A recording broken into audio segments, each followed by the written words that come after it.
So maybe I'm just having a problem with the video playback. No, okay, now it says roll. Now the video playback is going on. In case somehow something messed up and you missed it. Hey, Swerve, how are you doing tonight? We're gonna try and muscle through all of the Lost Bastille tonight. I don't really want to take too many episodes with the Lost Bastille, and by too many episodes, I mean 2. I just want to try and power through it. So the stream might go a little bit long tonight. We'll see how we go. It's why we're starting a little bit early too, trying to get a little extra time in. Meanwhile, we're gonna go ahead and just jump into it. This is the tower apart. This is where we landed after killing the pursuer and coming to the Lost Bastille from Forest of the Fallen Giants side. We got our Chaos Rapier here. We're gonna be trying that out. There's just a few things I want to do on this half that primarily can only be accessed from this bonfire, so we're going to go ahead and work on that. For instance, maybe I shouldn't use my Chaos Rapier quite yet, because I don't want to accidentally hit this barrel, because we want to knock this down, like so. How did that not kill you? What? You, sir, are one lively pup. Alright. Gonna want to go ahead and drop down here. I feel like I missed an item already. Up in this corner. Yeah, I did. Well, can I get to that from here? I don't think I can get to that from here now. I may end up having to homeward bone. Just for that one thing.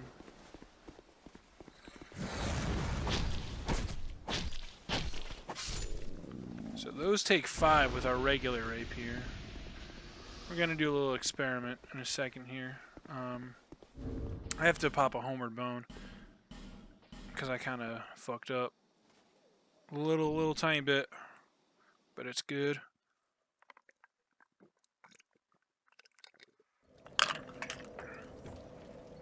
Finish off my cup of Dr. Pepper for that little extra energy kick going into the stream here.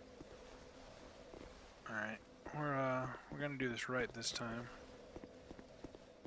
I don't know, I knew this corpse was here, but I just like totally ignored picking it up, and I'm not sure why. Probably because I was a little concerned about doing this barrel trick here correctly. Whoop. Okay. Not really what I wanted, but it worked out. I accidentally did a plunging attack on him. So here, we were just here a minute ago. This chest is kind of a trap. This is something that they've added to the Lost Bastille that I think is pretty cool. If we come over here, we can see that a pursuer actually pops up out of the ground. What am I doing? What am I doing? I, like, was going to parry him and then, like, changed my mind at the last second. This is the unupgraded fire rapier we're going to be working with here for a minute.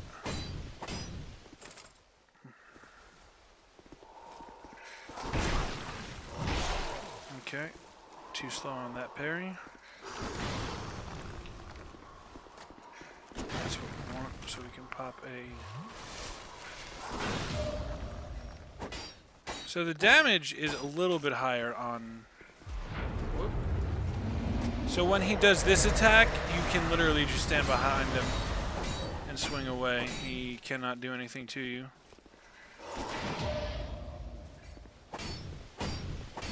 So the damage, like, isn't really that much different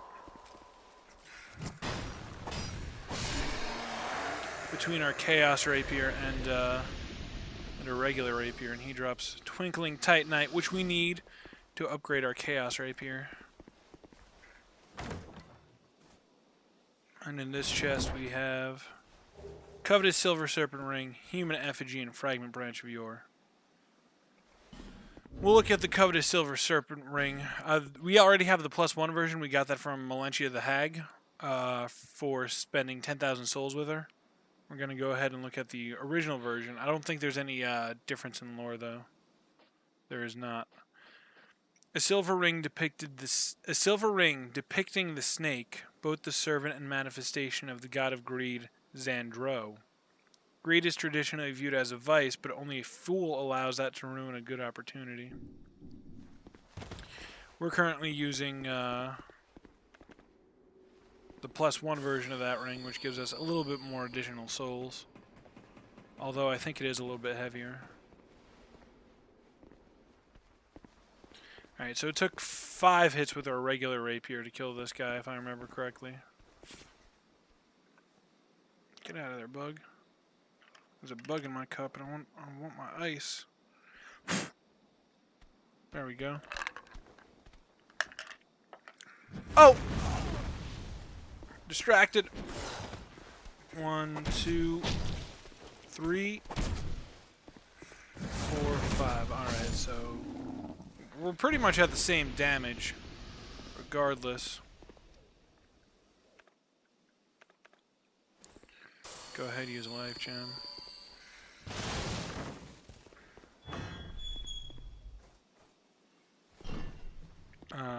See, here's where you would meet Lucatiel when you go through the Lost Bastille. I say that like it should be some sort of news.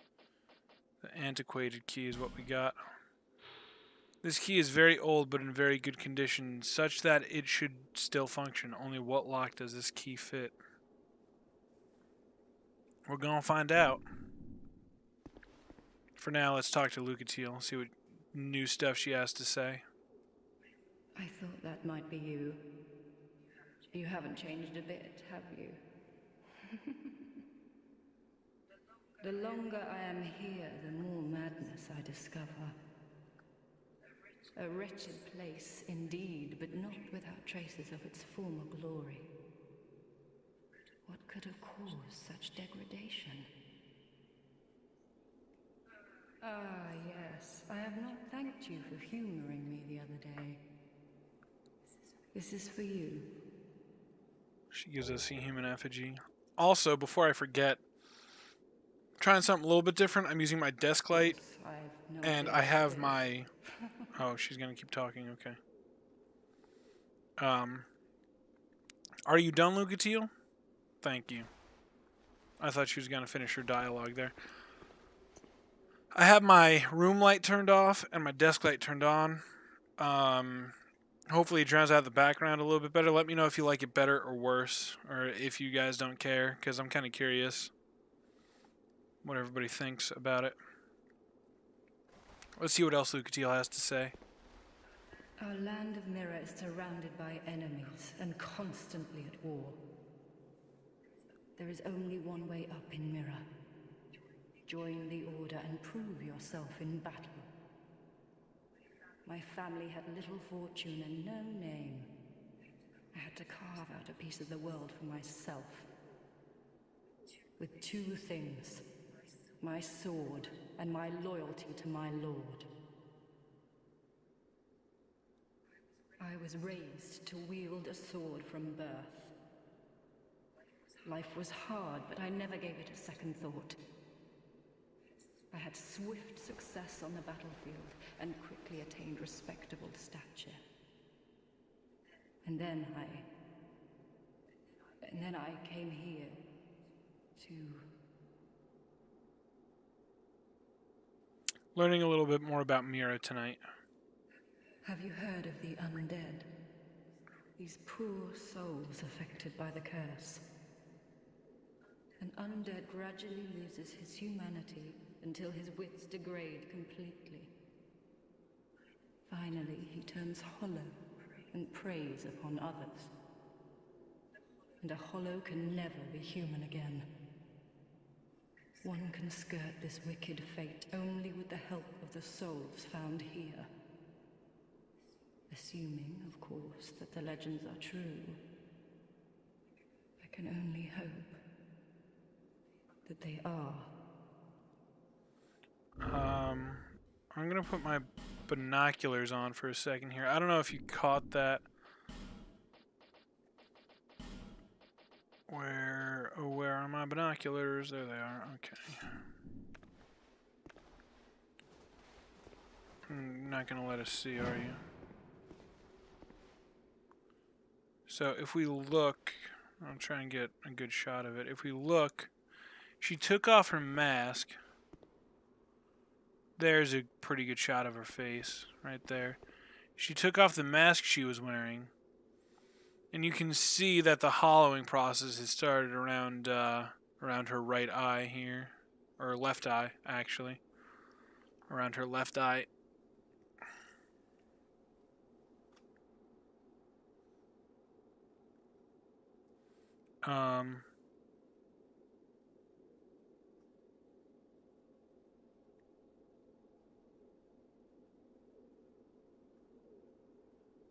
Oh, let me move the cam then. Actually, hang on.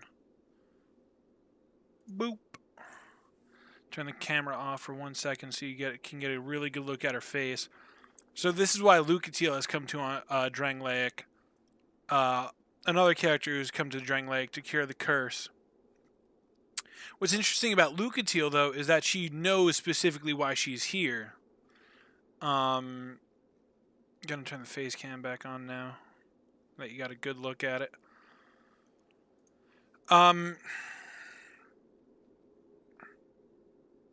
Lucatiel is aware of why she's here.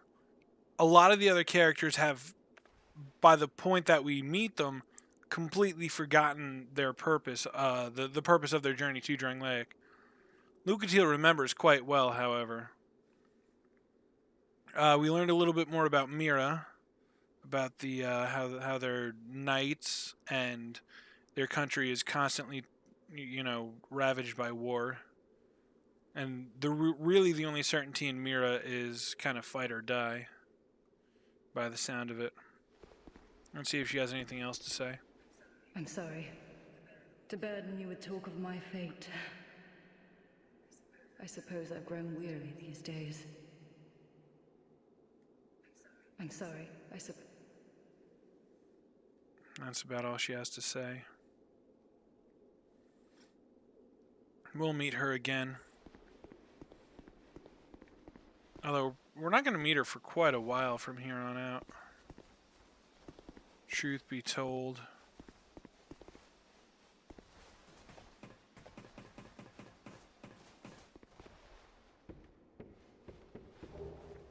Pick up a large Titanite shard here.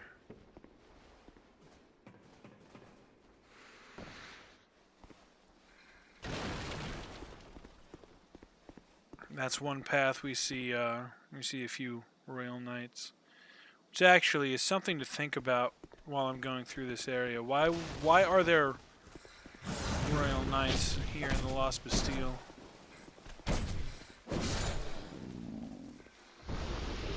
Great machete. Alright, that's a pretty rare drop. Crafted by strapping a large blade to a hilt, a crude makeshift weapon with low durability. Primitive weapons can be more effective at evoking fear than more advanced efforts. Perhaps this is why the wielder chose this fearsome creation. We don't have the strength to use it with one hand. We may not even have the strength to use it with two. But this is the Great Machete. It's a halberd class weapon. Is it halberd or scythe, actually? It's a reaper, so it's a scythe class weapon.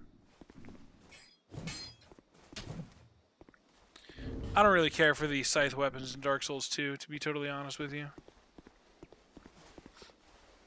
Mostly because of the way that the Dark Souls 2 hit confirmation works.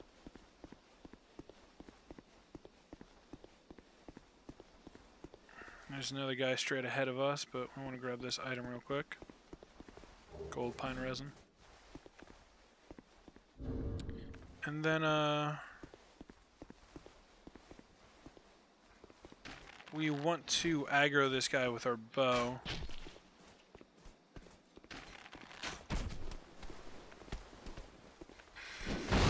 That's not why specifically. I'm going to show you why in a second here. He was standing in front of this barrel. It's an explosive barrel, and if you walk up to him and start attacking him, normally, 9 times out of 10, he will swing his weapon and cause this to blow up. Which actually makes me wonder if their weapons are infused with fire, now that I think about it. Which would kind of make sense.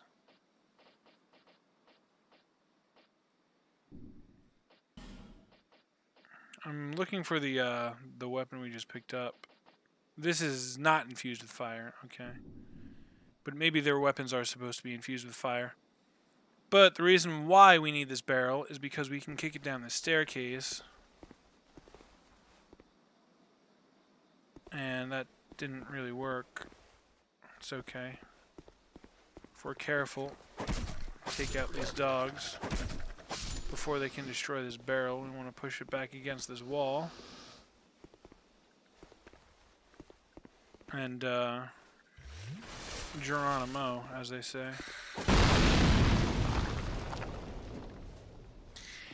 That looks a lot cooler when you do it correctly, and you get the barrel to roll down the staircase and blow up the wall. It looks pretty epic.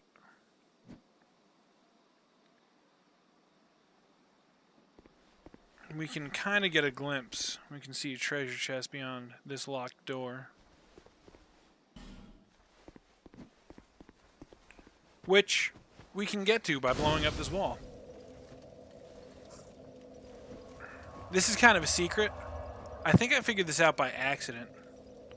That you can blow up this wall. I don't remember how exactly I figured out the trigger for this. But it can be done. We also want to light the torch here. So we can set light to this sconce.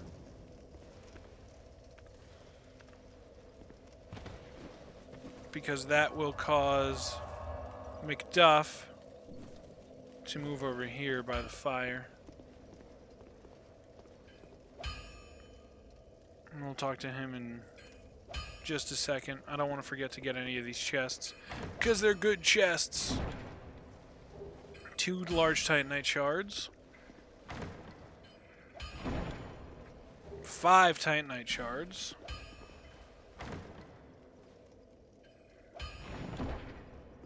Craftsman hammer and twinkling titanite.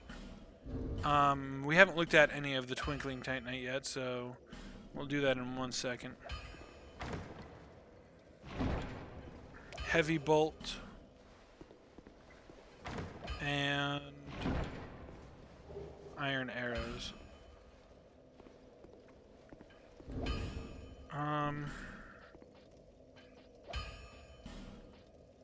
Standard iron arrows made of iron. Sturdy arrows that pierce effectively. Iron arrows are more powerful but not cheap. Be certain not to overuse them. Fire arrows. Arrows imbued with fire, tipped with charcoal pine resin. Weapons fortified with fire are effective against foes vulnerable to magic and fire, such as undead or beasts.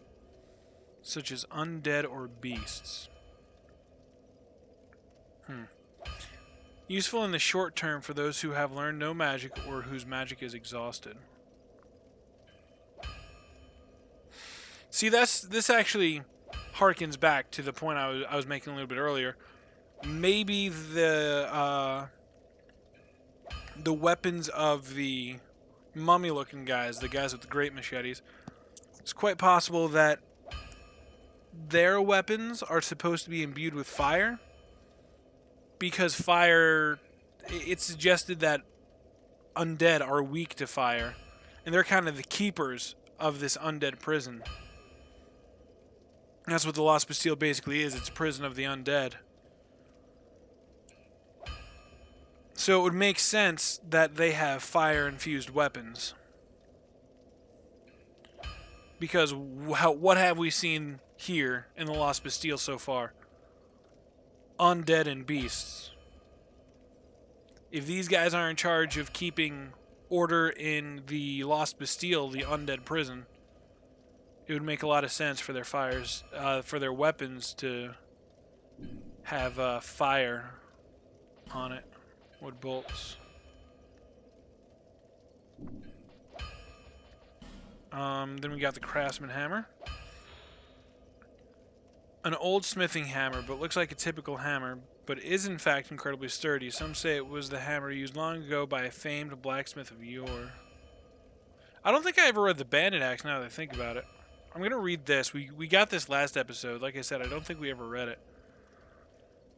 An axe of bandits to the Ferosan outskirts, very sturdily built for the armament of a bandit. When Ferosa fell to war, its citizens were left landless and entirely to their own devices. Many were reduced to thievery while Ferosan knights scattered to other lands as sellswords. Learn a little bit more about Ferosa. I'm pretty sure Ferosa will come up again. And we can go ahead and talk to the blacksmith now.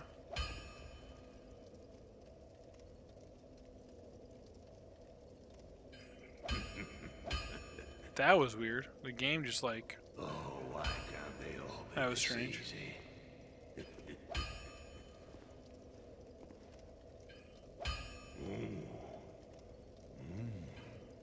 We've got a wild one here. Shape up. Shape up, I say. Oh, that's it, yes. That's the way. Dear flame, how brightly you burn.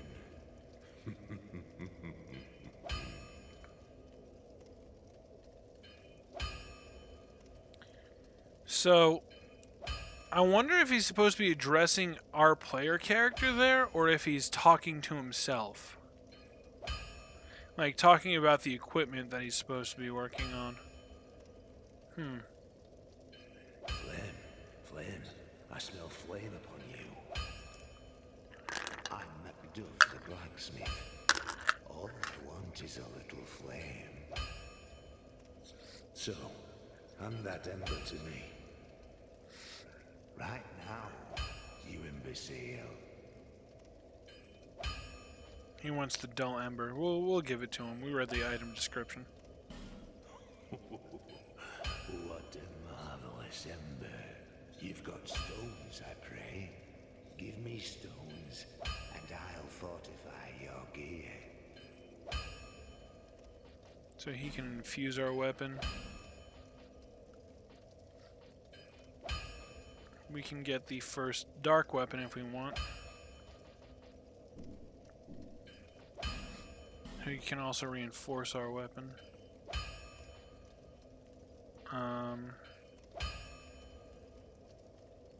Looks like we can bring our rapier up to +6. I think we'll go ahead and do that. Now we can't upgrade it till we get Titanite chunks, which won't be for a little bit. Chaos rapier, +1.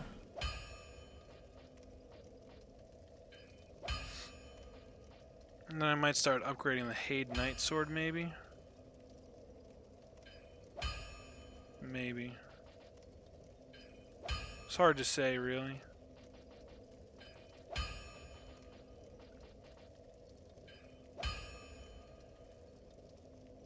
I want a weapon that has like a decent arc. The Uchi Katana may not be a terrible choice.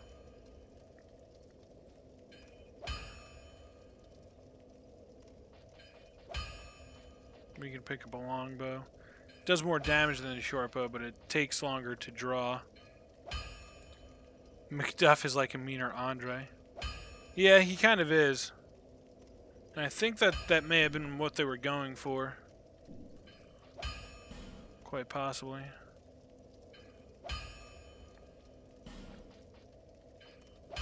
So I think our secondary weapon, so to speak,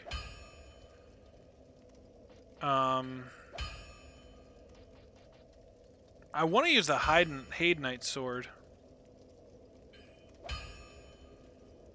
Because I like that it has the electricity on it. But I think the fire longsword is a bit more practical. So I think we're gonna end up going with I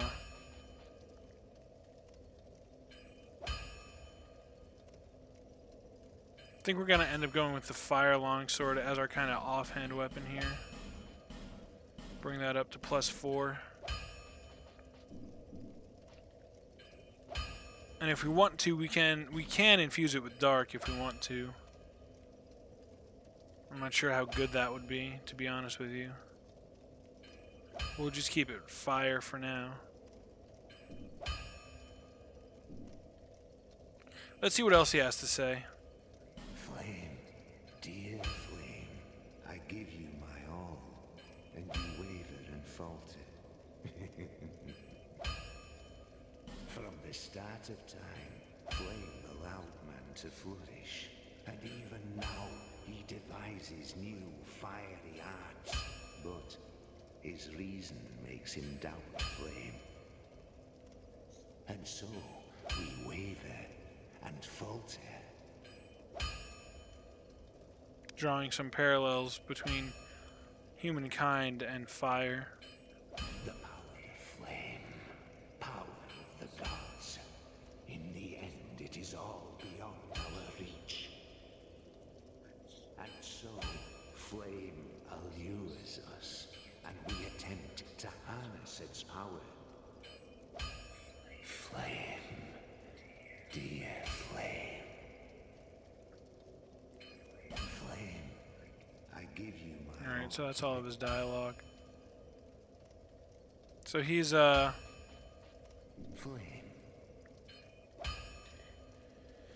he's focused on the fire.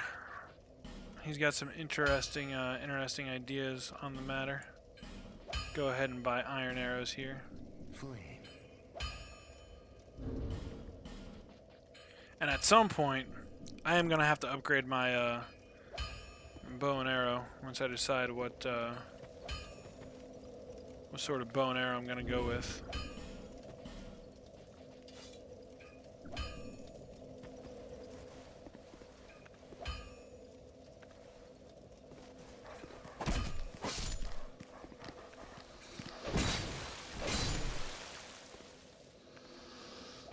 And we reach a locked gate, which the switch is on the other side for.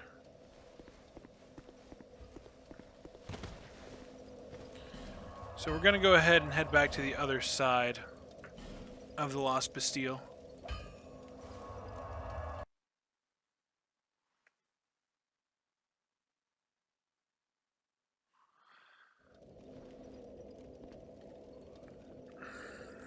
And we'll see how this area goes and how much we get done in the standard 2 hours that I normally stream for.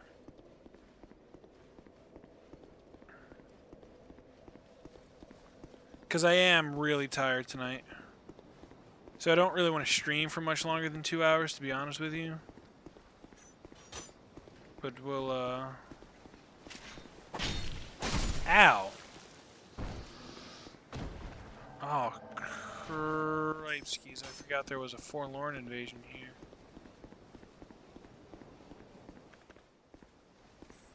Where's he at? Forlorn. Here he comes. He's coming up. Forlorn is actually a NPC invader.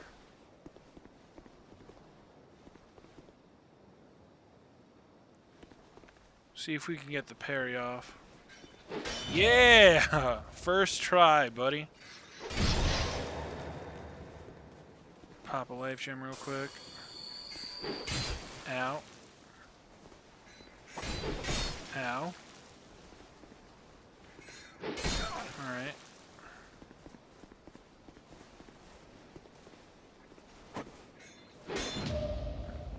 Bait that roll attack. And get the parries. No? Crap. Oh, Ah. Yeah. We're gonna use a thing and try that again.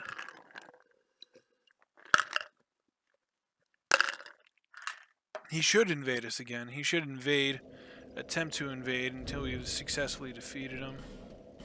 I just want to be at full health.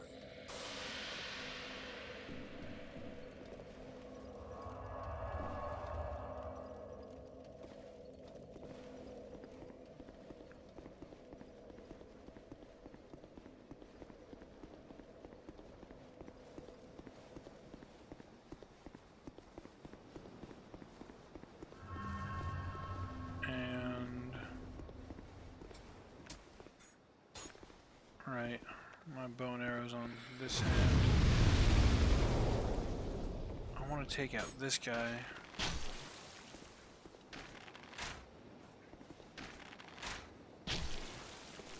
Alright. Could you stop it? You're really being a pain in the night. Pain in the night? Pain in the butt.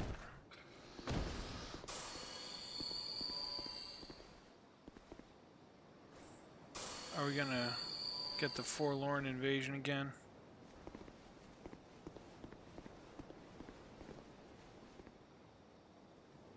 I want to see if he'll, pain in the night is appropriate. You are right. Come on, man. I would really like to see the forlorn invade me again here.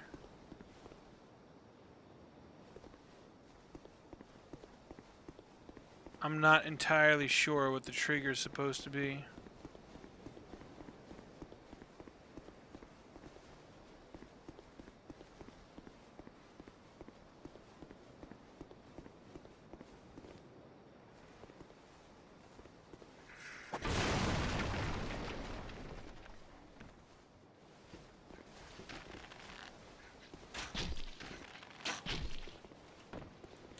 If we knock him down, though, that'll make dealing with that a little bit easier in the near future. I don't know. I don't know why the forlorn invasion isn't triggering here again.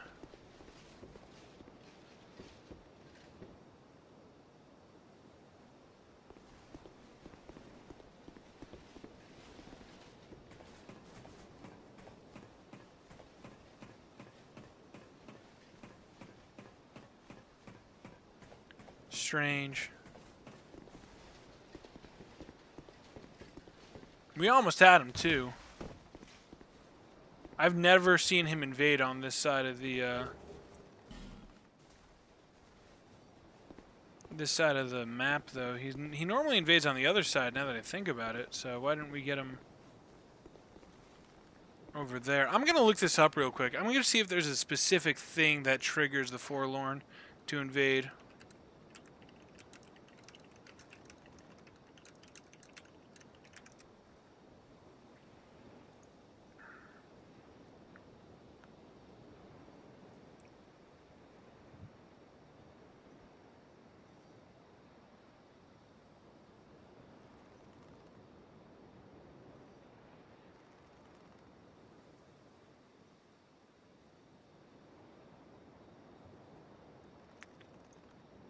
So it's a random...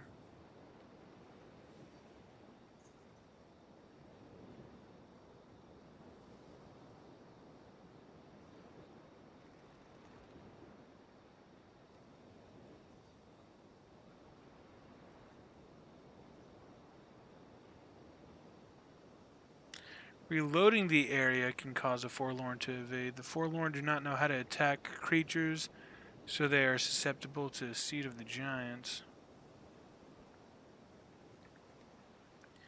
I'm gonna go ahead and reset the game real quick. I'm not hollow. I used a human effigy. I'm gonna reset the area, see if I can get the forlorn to invade again.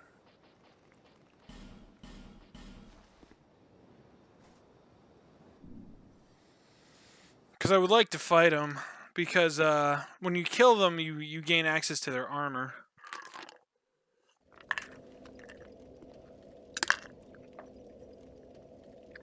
But it seems like there's just a random chance for it to happen. Let's travel to Majula and then travel back and see if he invades.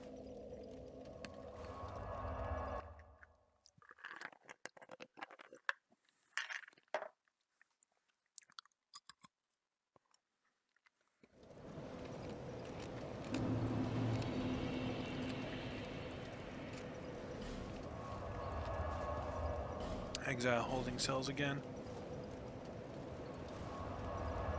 We're also going to go ahead and equip our other arrows. Replace our fire arrows for now.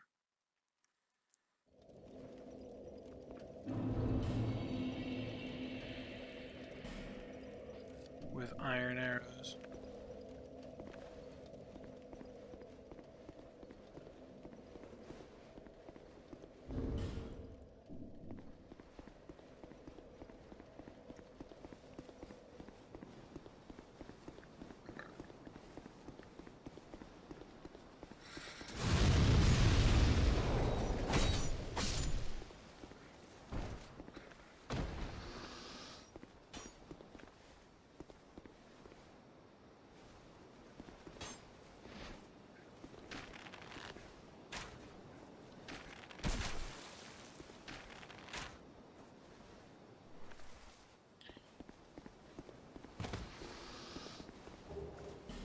Looks like he's not going to invade us here.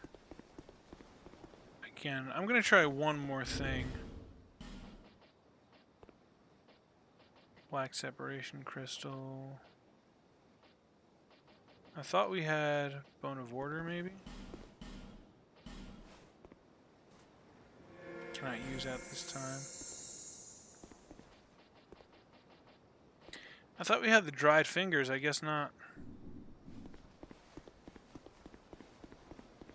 Alright.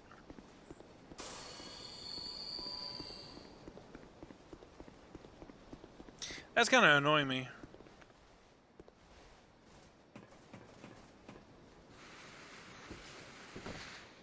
But I guess it is what it is. Oh crap. Alright. You kind of have to do this with hard mode engaged.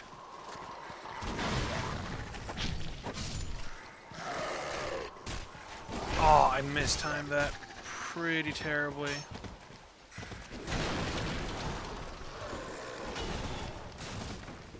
Normally, I try and kill all the dogs from a distance before I do this. I did not really think about it. Come on, fire long sword. Hang on, did he despawn?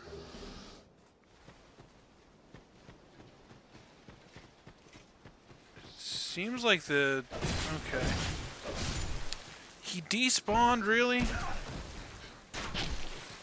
So all these dudes dropped down and he despawned. Oh, that's so annoying.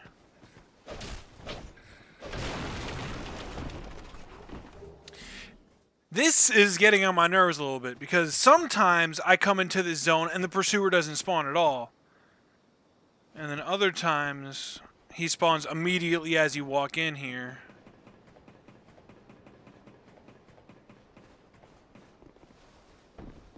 Let's reset this again, I guess.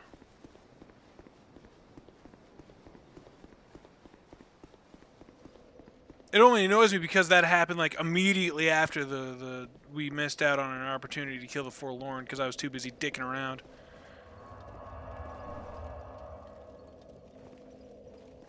I hope he I hope he will respawn if we hit the bonfire. I hope we don't have to reload the area, because that would be kind of annoying.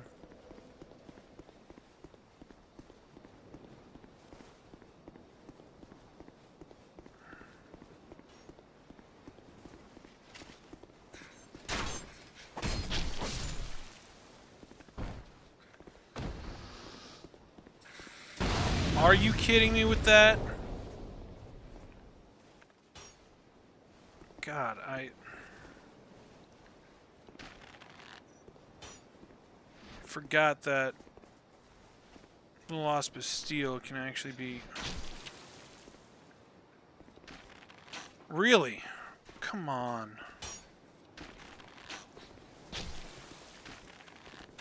I would really appreciate it if you could not with that right now.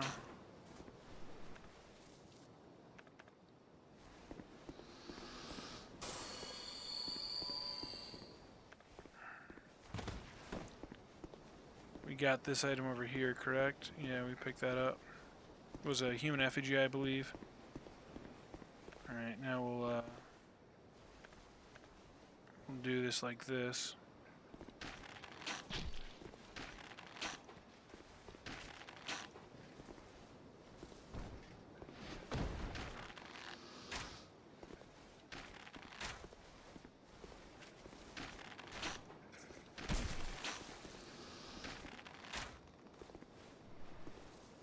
Try and lure the dogs out here.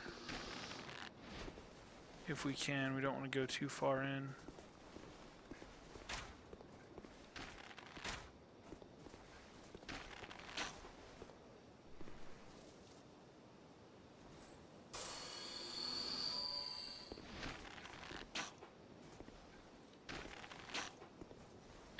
It's interesting because in Dark Souls 2, it doesn't seem like there's any damage fall off on the bow.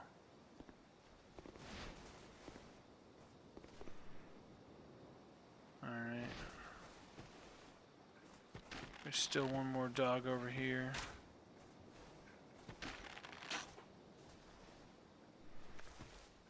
Alright, well let's see if he does spawn in again. Alright, cool. Immediately missed.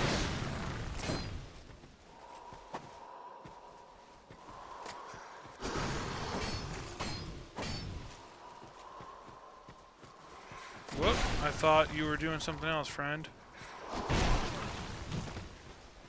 Come on. I need you to do that so I can pop an Estus. Okay, you can do that. I can thrust attack back at you.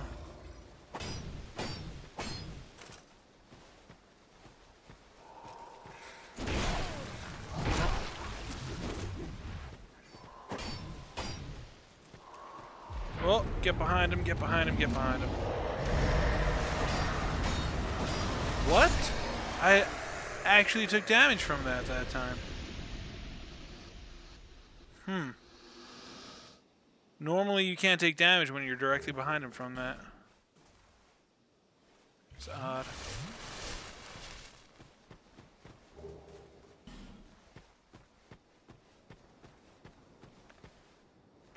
I mean, it's pretty okay.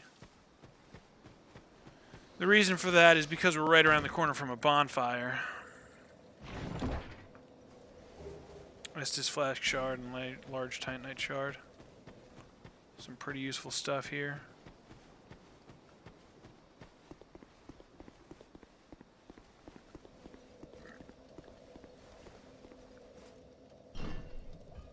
See, we can pull this switch. This door opens up.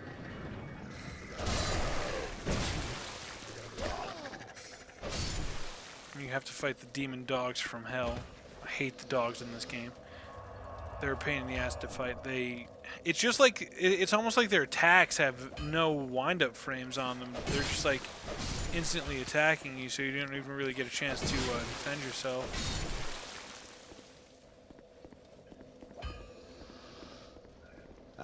We're gonna go ahead and buy. Well, first we're gonna reinforce. This to +2. And then we're going to go ahead and buy more arrows.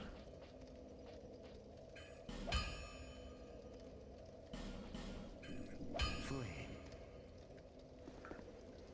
going to have to restock on I'm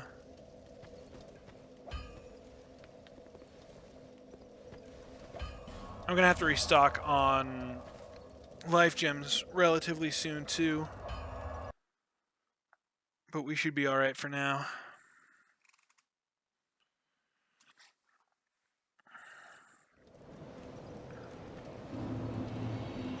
Definitely want to upgrade our Estus shard before I Is that a forget. shop? Here to see. However, Ergo why we came back to Majula real quick.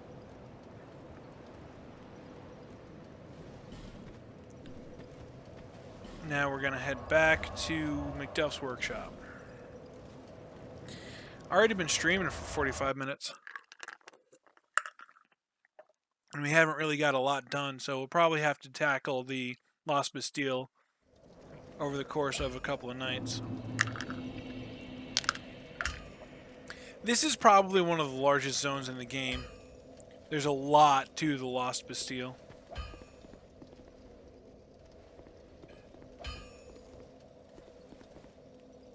So if we do end up having to take a couple of days to do it, it wouldn't really surprise me that much.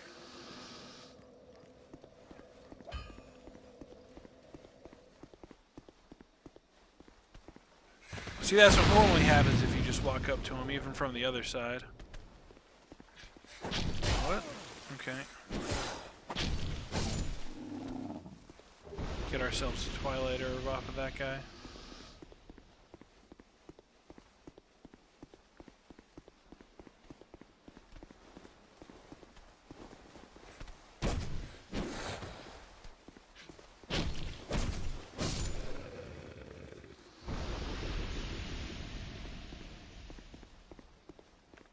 See, there's a chance for the Forlorn to invade on this side of the map too. And it seems like that invasion hasn't triggered. Do we have? I hope we have. Okay, we do have. We have 2 Fragment Branch of Yore, so that's good. We can progress the normal way.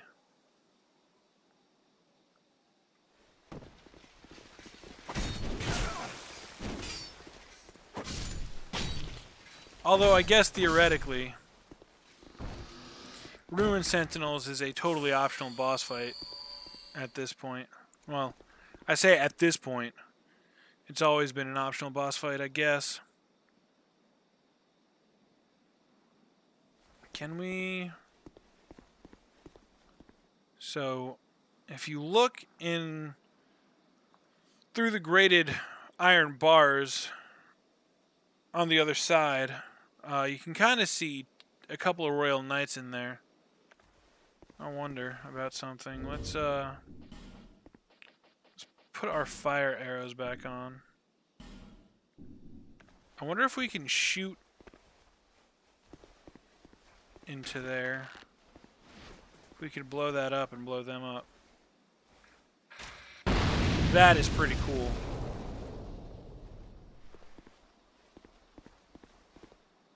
That is pretty cool.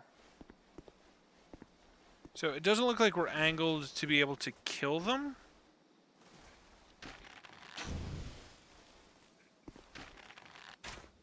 Yeah. Oh, we got one of them.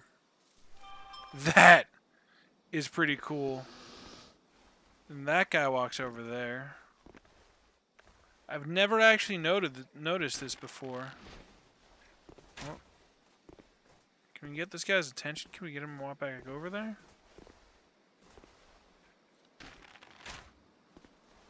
Make some noise. Doesn't seem like it. Alright, well one of them's dead. Which I think is pretty cool that we're able to do that. I've never noticed that before until now. That's pretty wild. And I feel like Dark Souls 2 lets you do more stuff like this. Like what we were just doing, shooting into that that room over there. Which is why I've kind of come to appreciate it a little bit more.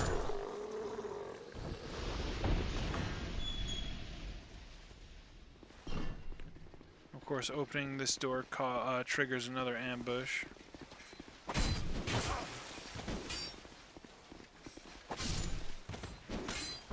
This is the other guy that we blew up earlier.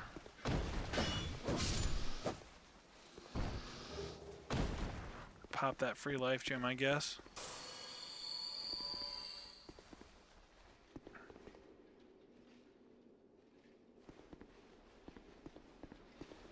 What are you doing over here?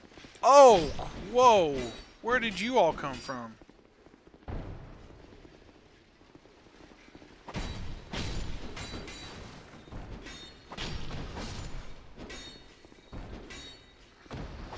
Where did these three guys come from? Why were they in there?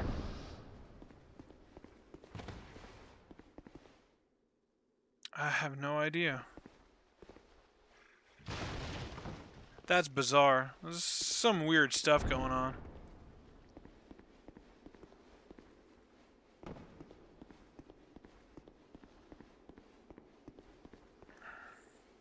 Now this can be a little bit tricky. For newer players, you open that door, you walk in, and then suddenly you're being attacked by a half dozen of these Royal Knights, right? So you rush downstairs, where you're not only attacked by another one of these Royal Knights.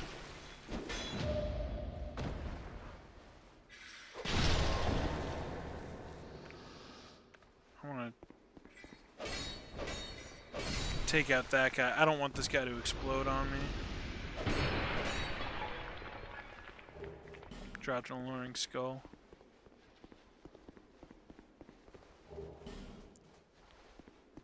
But it's pretty sneaky because you come walking, especially for newer players. Imagine this as a newer player. You walk in, you got suddenly a dozen different Royal Knights to fight, and you're kind of like, oh crap. And you end up down here and you see this door, right? And you're like, alright, I'll open this door and go through it. So you open it up and run through it and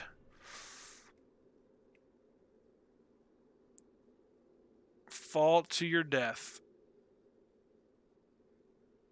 It's a pretty tricky trap. Now, theoretically, it's a shortcut. You can, like, roll from up above and land here, but it's kind of tricky to get right, and it's not really worth it. I don't think. It's a pretty shitty shortcut. But it's a tricky trap. Let me tell you. Now, this is another oddity. We're going to open up this gate, and for whatever reason, these two swordsmen are going to turn around and head down that ladder over there that we were at the bottom of just a minute ago.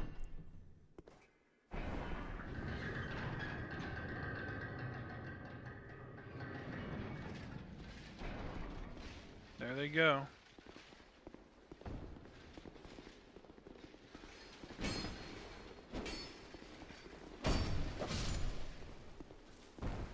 He doesn't even care that we're here.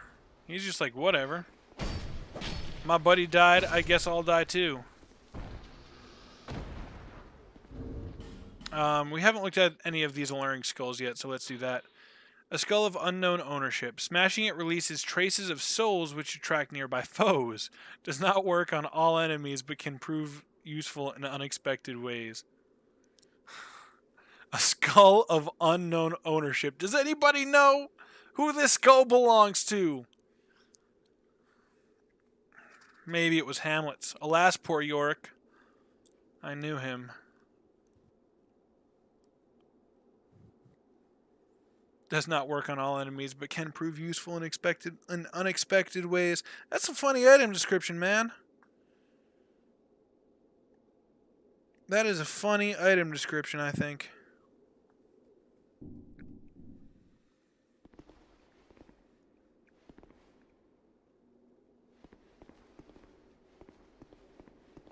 A Radiant Life Gem, and we have Pilgrim Belclair, the Phantom here.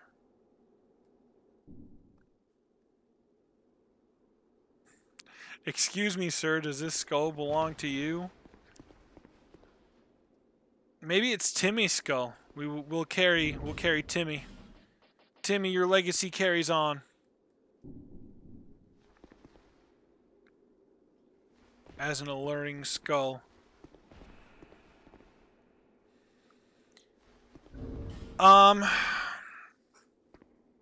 Normally, when I'm like doing a stream or recording, normally I don't really like to summon for this boss fight. I like to show off that it can be done without a summon. But seeing as how I don't have any particularly good shields for this fight, and how I do want to try and, speed this process up a little bit, we're going to go ahead and summon Pilgrim Belclair. And also, because Pilgrim Belclair is awesome.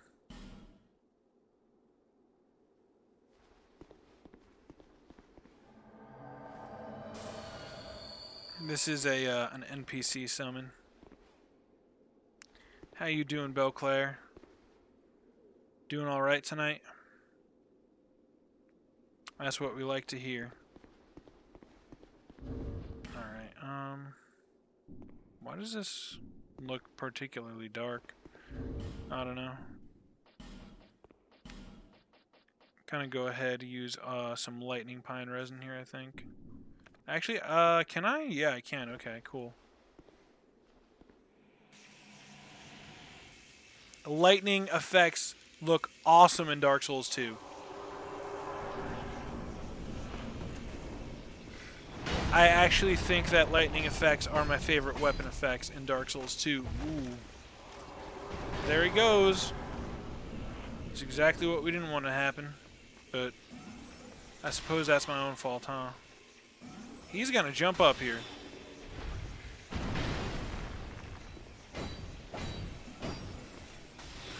Ow. Did not get out of that in time.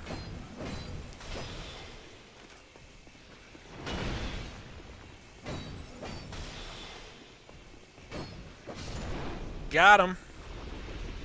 Alright. Now the second one should be on his way up.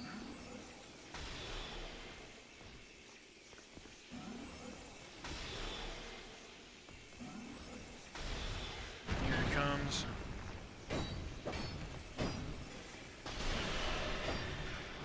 Get some good damage in on this guy before the third one comes up. There he is. Alright. And we're going down. Gonna heal ourselves up with an Estus here. And reapply gold pine resin.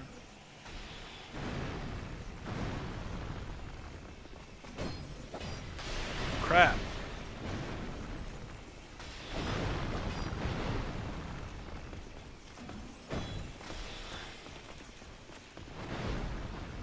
Pilgrim Belclair, you're getting your butt kicked. Come on, friend.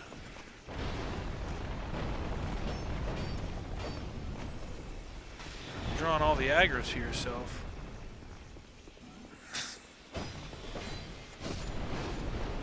Alright. It's fine. Belclair accomplished what she came to do. I feel like that combination was really strong against them. I feel like I was doing a lot of damage.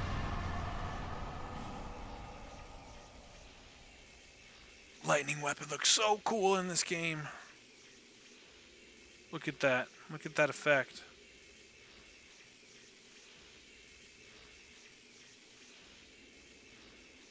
Alright. Now we begin our hunt for illusory walls, because there's quite a few of them in this room.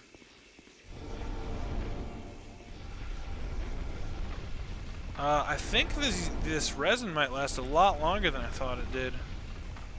For starters.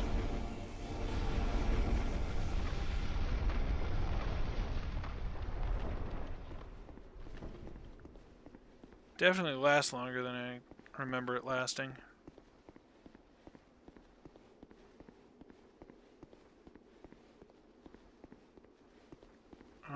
Is that all of the illusory walls?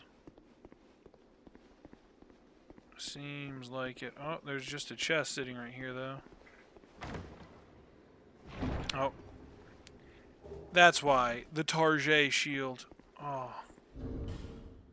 We're going to go ahead and swap to that now, because this is even better for parrying. So I'm told. So we'll go ahead and use this for the time being. It's also pretty much an upgrade to the buckler. For the most part.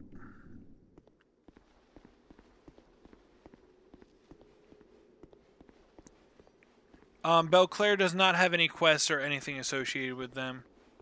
I don't even know off the top of my head of any specific lore to Pilgrim Belclair. Other than Belclair being sort of a homage to a Dark Souls 1 NPC summon. Bellatrix? Pilgrim Bellatrix, I think was her name.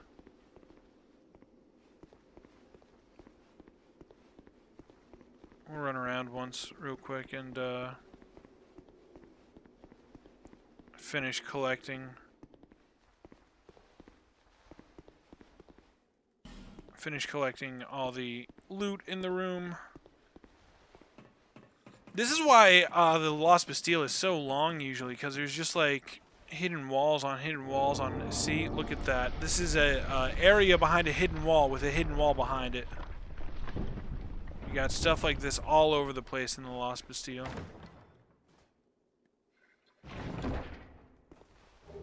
We get Hush. That is a spell. We'll go ahead and look at it. A sorcery that facilitates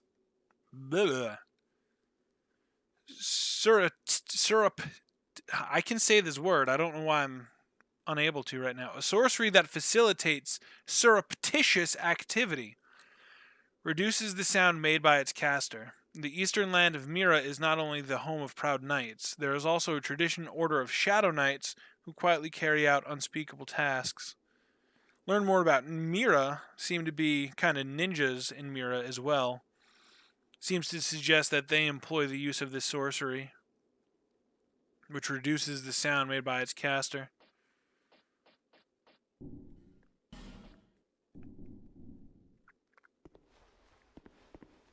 And then over here, we have some homeward bones.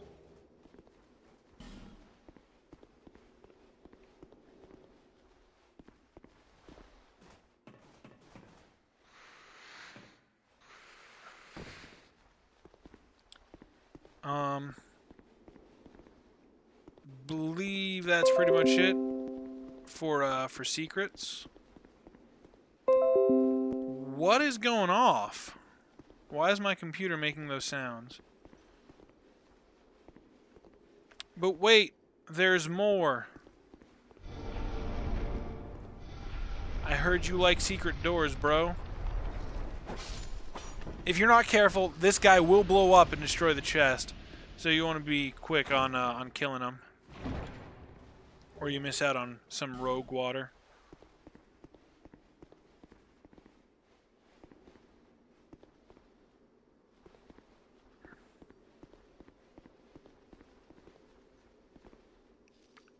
Ora. Boom.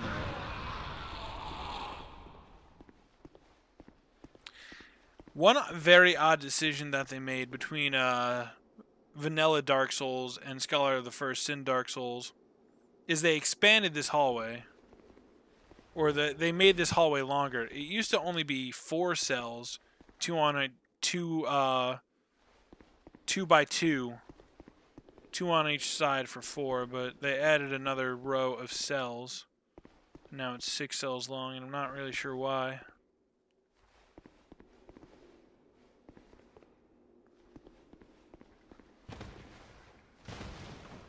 Brings us to a new bonfire. Last thing I want to do before we head back to Majula real quick is look at the Ruined Sentinel Soul. Soul of the Ruined Sentinel, a creation of the Jailer. A creation of the Jailer. The Ruined Sentinel has no corporeal form. I don't know why I'm struggling to talk with these. It is only an empty soul that haunts the armor. So the Ruined Sentinel has no corporeal form. It is only an empty soul that haunts the armor. It's a creation of the Jailer. Who exactly is the Jailer, though?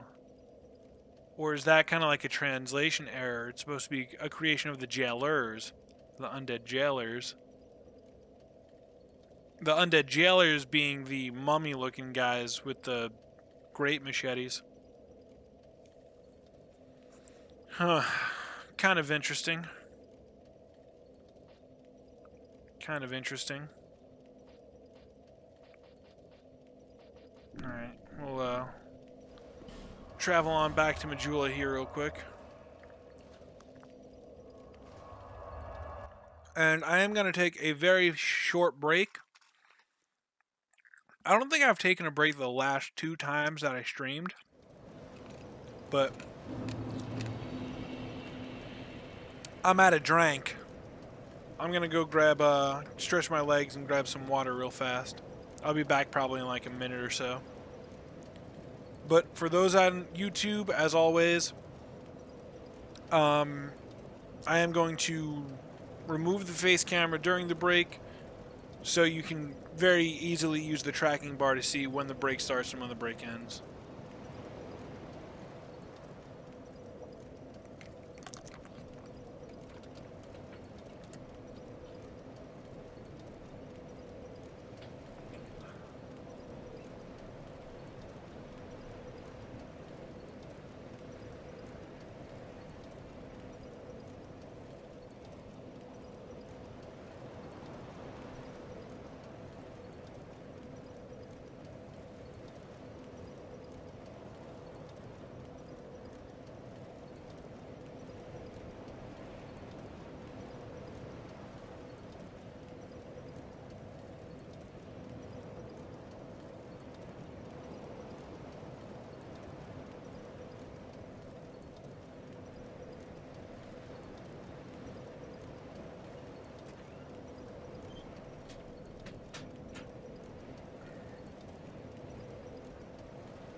Alright, we're back. Like I said, it was going to be just a really short break so I could take a second to get some water and stretch my legs some. Alright, we are going to... My mic is on, right? Yeah. We're going to go ahead and buy this Pharos' Lockstone, I think. Let's go see how many level ups we can get out of these souls that we got.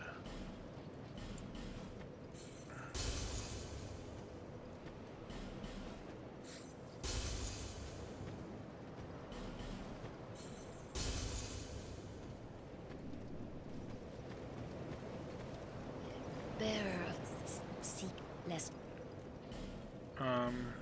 No more Estus Flask shards yet. 6. We have 6 level ups.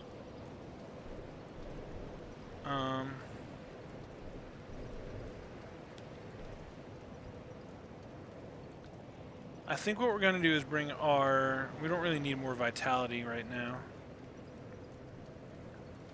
Let's bring our attunement up to 10.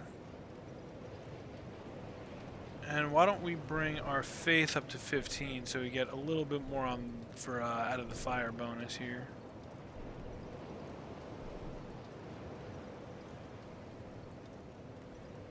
Or, you know what, we'll bring our endurance up to 10. Let's see.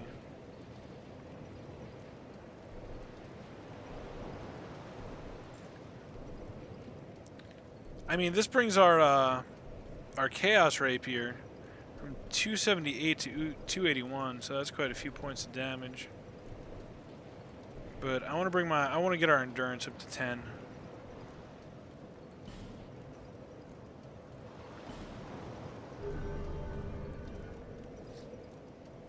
Then we'll go ahead and buy some more life gems because we are running a little bit low. Thank you.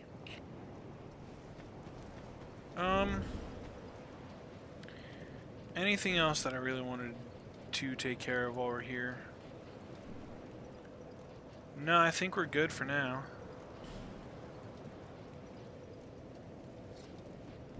I think we good for now.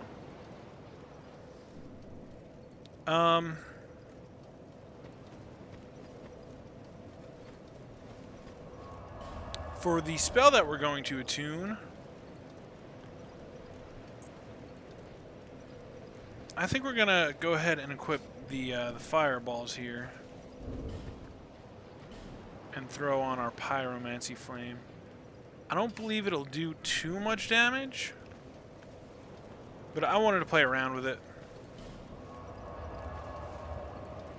We haven't shown off pyromancy or anything like that yet. Back to the exile holding cells. We got more to do on this side of the Lost Bastille before we head any further.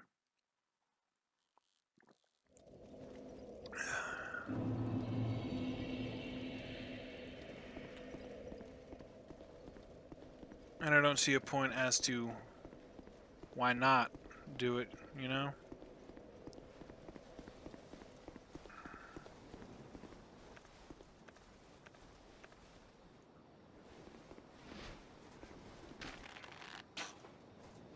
Yeah, there's like literally no damage fall. Oh. I mean, he fell off from the damage. But there doesn't seem to be a significant amount of actual damage fall off against these guys. Or with our short bow, I should say. I'll show you damage fall off. I'll take damage and then I'll fall off. Oh, like,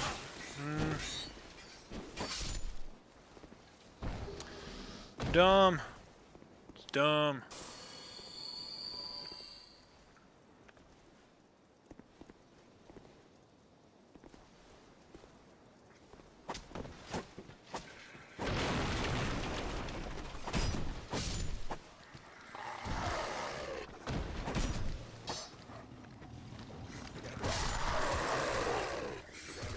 I hate you dogs. I hate you dogs so much.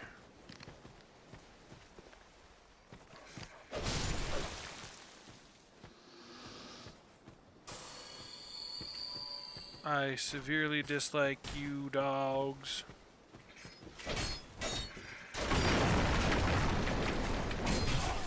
Whoa. Big poise for big boys there, guy. And no, the pursuers do not respawn after you've defeated them in the Lost Bastille. Otherwise, they would be a infinite farmable source of Twinkling Titanite, and that would just be ridiculous this early on in the game.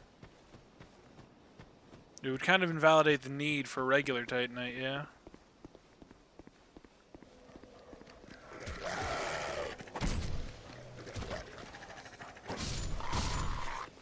See, he like literally just immediately went into attack without any telegraphed frames. I don't like dogs, man. I don't like these Dark Souls dogs. And I guess it doesn't really matter because I'm going the wrong way right now anyway.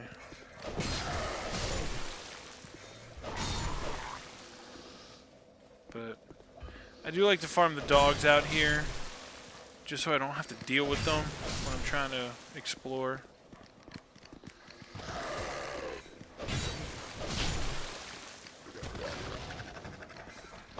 Ow. Whoa.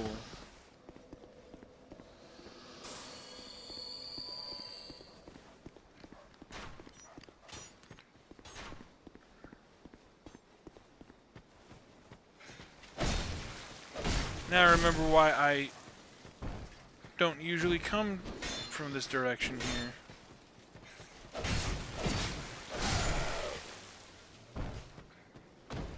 That's because of this kind of stuff. But we want to go this way.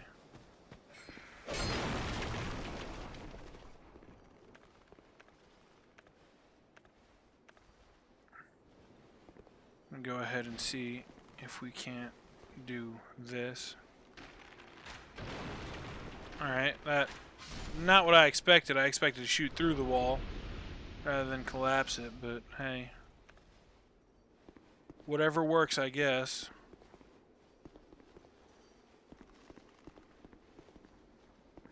I don't think there's any other collapsible walls in here. Or secret walls, for that matter. But sometimes I forget what there is and is not in the Lost Bastille, because there's a lot to it, and there's a lot of hidden walls.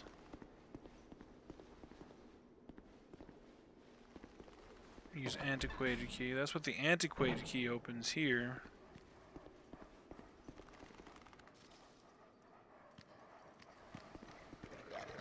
Oh my goodness gracious. I was not prepared for that at all. God damn dogs. They're everywhere, man. They're everywhere and they suck.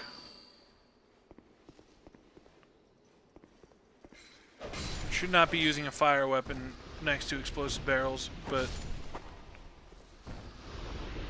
we in it deep now.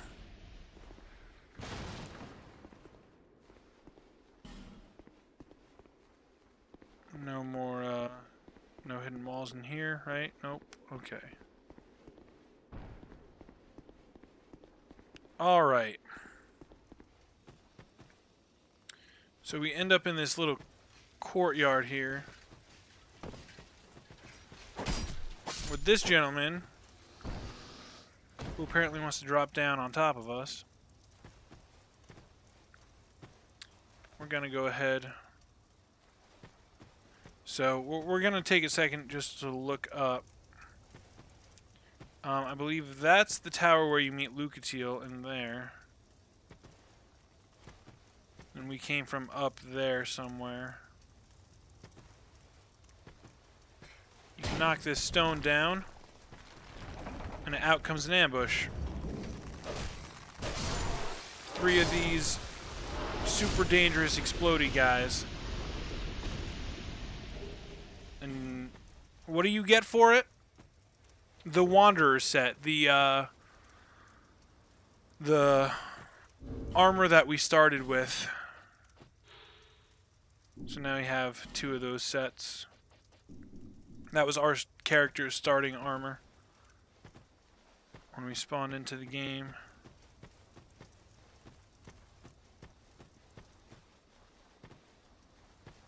There's a ladder that goes up over here. That'll take us into this building here. Let's have a look and see what this is all about then.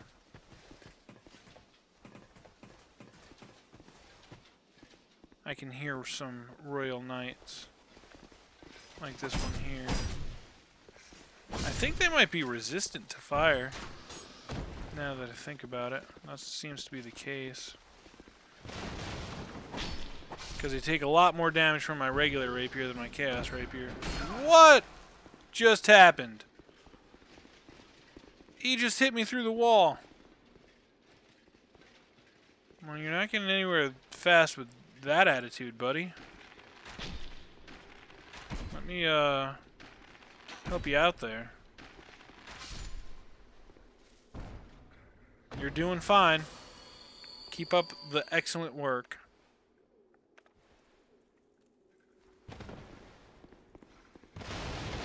I equipped this fireball and haven't even used it yet.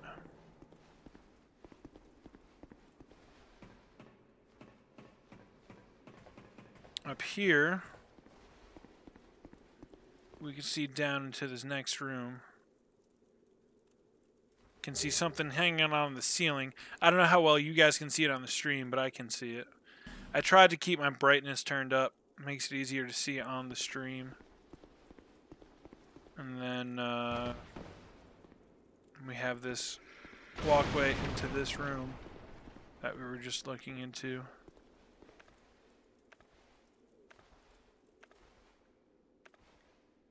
Come on. No, I don't want to do that. I want to fire my bow and arrow here. Knock this guy off the ceiling. Get a little damage in. And take him out with the backstab. Backstaboo! Yeah, go ahead and have your nap against the wall, little guy. You're not really that little, actually. If you're standing at full height, you're like head and shoulders taller than me. It's pretty wild. Can't really... Oh, and he's gone forever. Or at least until we touch a bonfire. Now, I can't remember if there's any secret walls in this room other than what you get for using the Pharos' Lockstone.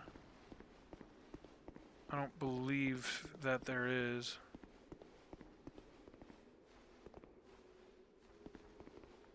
You see a statue here.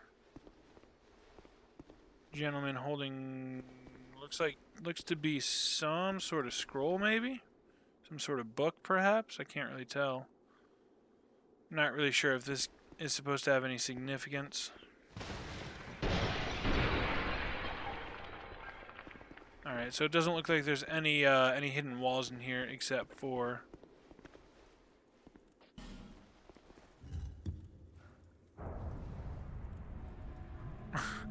I just saw this message. Who stores a flame butterfly with TNT? That sounds like a terrible idea. I agree with you 100%.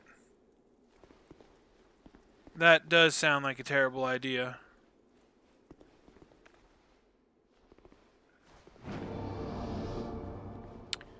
I never noticed that this Pharos Lockstone actually really lights up this room. So we can get a little bit better look at this. Yeah, he's definitely holding some sort of scroll, suggesting he's some sort of sorcerer.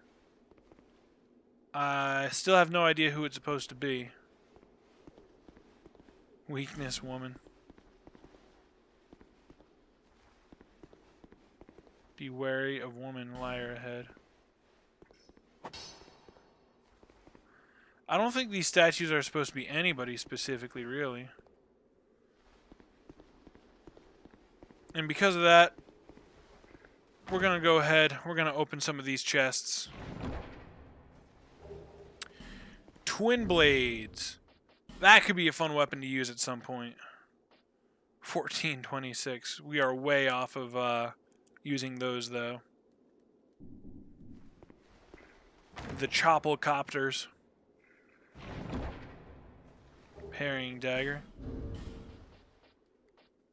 We'll look at these descriptions once we've gone ahead and collected everything.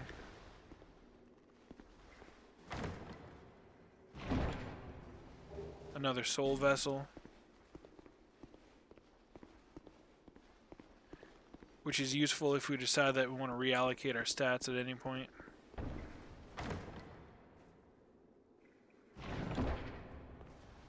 Bone staff. And that looks to be about it. Alright, let's look at some of these item descriptions. First off, Twin Blade. A twin blade fashioned from rare gay steel, designed for high-ranking Drangleic knights, hence the decorative design. Gay steel equipment is of the finest make, but gay steel is so rare that very few of these weapons were actually used in combat. This thing has 210 durability. 210 durability, that's a lot of durability.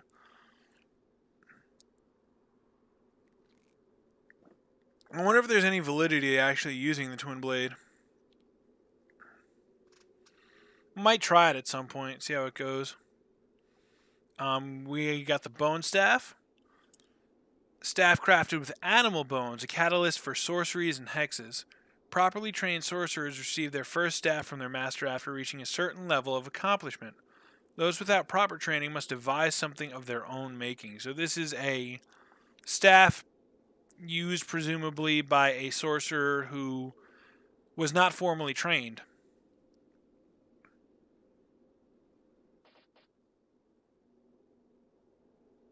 And then we never read the target shield, did we? Target shield.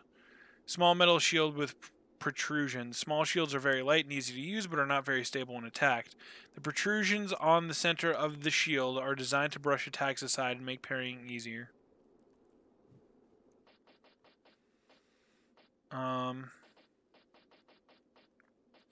The And we got the parrying dagger.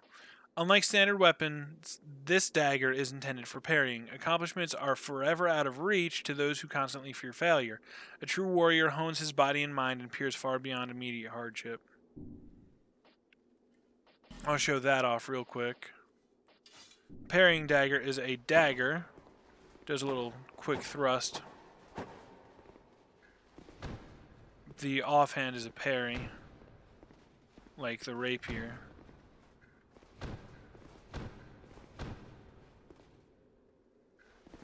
It's definitely stylish, I'll give it that.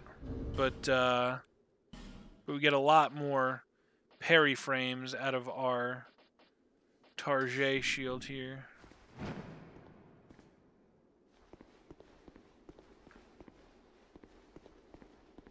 Oh, there's one more chest. Wilted Dusk Herb.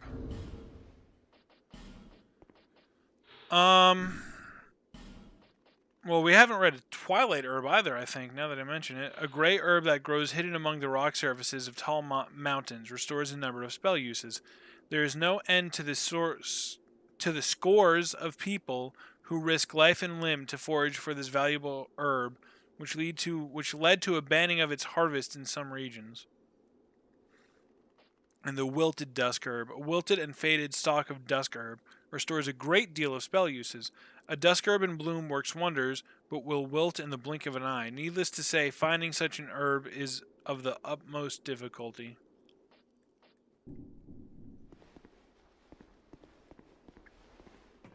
Not a whole lot of lore on the herbs there. This is a short path which we can follow. There are no secret walls, I do believe. And this takes us, if we look, this takes us back out over here. That's the tower where we met Luke Thielen. If we look over this way, we can see down into Macduff's workshop some.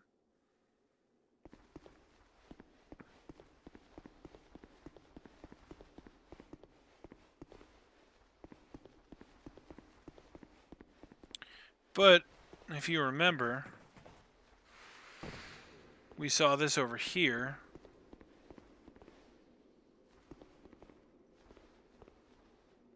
Which is an elevator.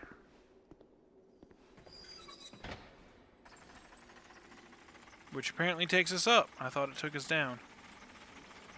Huh. Okay then. Skeptic Spice ×1. We're gonna get to this from the other direction as well.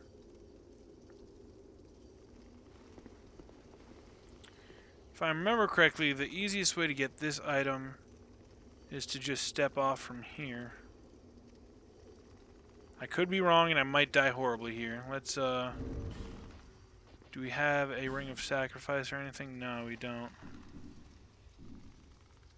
Well, alrighty then. Missed it! Missed it terribly.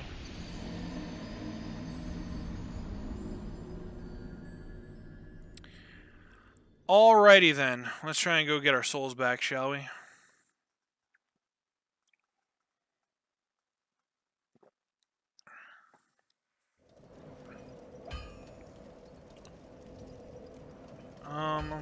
I would prefer to be on the other side of the Lost Bastille, thank you very much. Well, actually,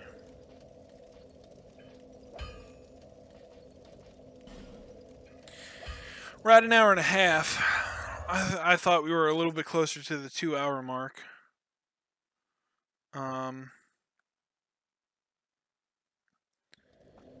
Like I mentioned, we can get back to those souls from a different direction.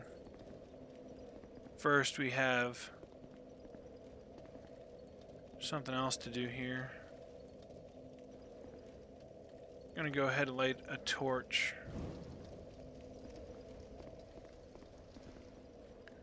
and climb down this ladder. And immediately we're met by our pursuer. Missed me, bitch. That reached me, okay.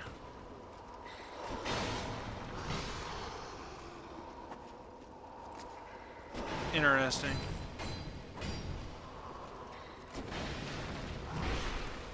Fighting the pursuer in a small area like this is not great, is it? Chug an Estus, just like that. I would really prefer if you did not get me with that attack. Thank you very much.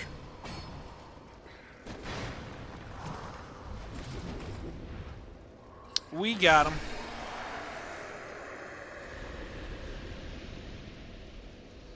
Get a Twinkling Titanite. Have I even read the description on Twinkling Titanite? I am like really all over the place right now. I feel like I did, but maybe not.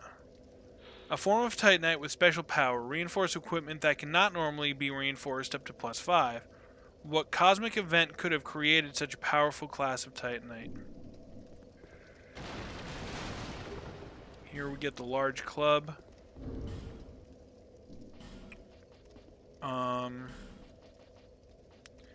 A large wooden club. Not an elegant weapon by any means, but a beastly thing with plenty of weight to easily break a shielded defense. It's a two-handed wooden club. It's exactly what it sounds like.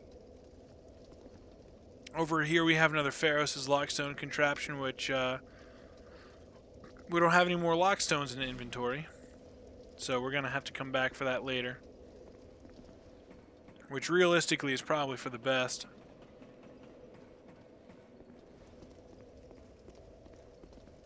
Now we're going to go ahead and go this way. Don't need the torch anymore.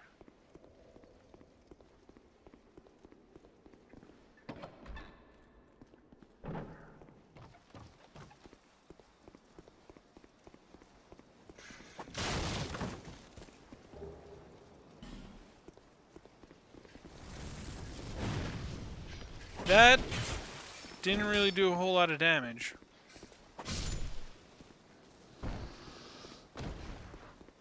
Go ahead, use a human effigy here. A life gem.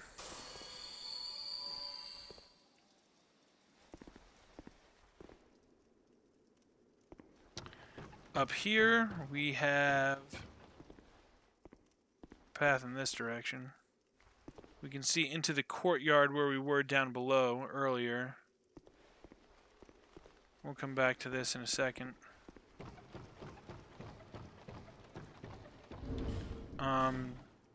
We picked up the Bastille key right there, didn't we? Yeah. Key to the cells of the lost Bastille. Long ago, a Bastille lord, driven to desperation by the rapid spread of curse across the land, began to see each subject as a carrier of the blight and locked them away in droves. This entire Bastille was turned into a prison and left abandoned to rot with its prisoners.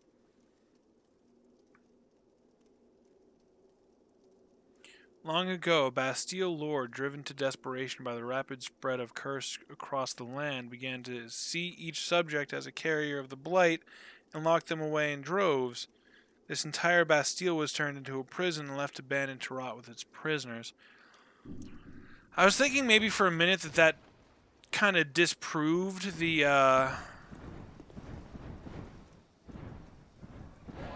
we hear something screaming about.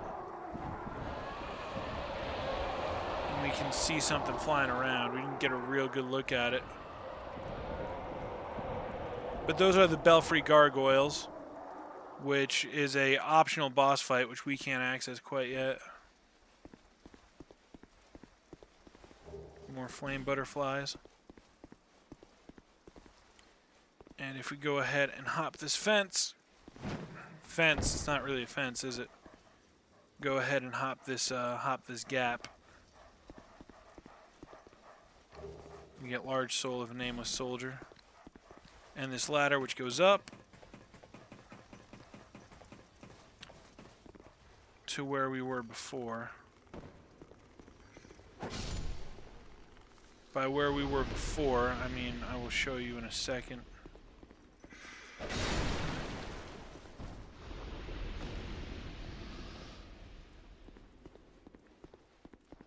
This is the staircase that we came up previously.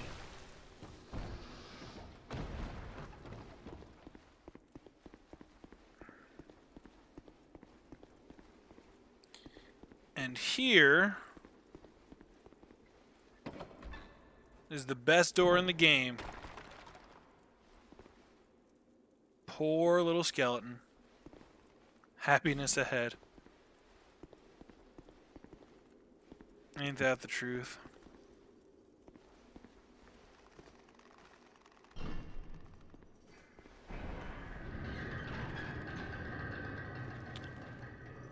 One door opens. Oh. You're just gonna explode. You don't even care. Alright. Well, 1, 2. Get an alluring skull. I don't like these enemies. I really don't. He's gonna blow up. Which I'm gonna take a second because that might set off a chain reaction. No. Alright. I think there's another one hiding in here.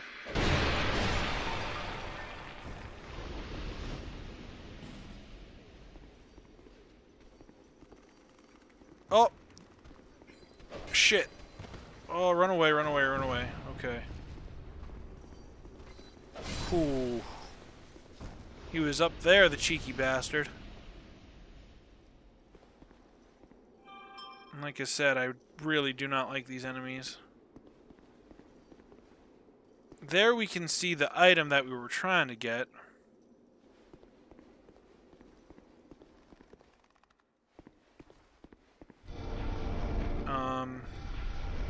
There's a secret door here. We're going to check that out again in a second. I want to shut my phone off because it is going crazy because people are messaging all of my Discords.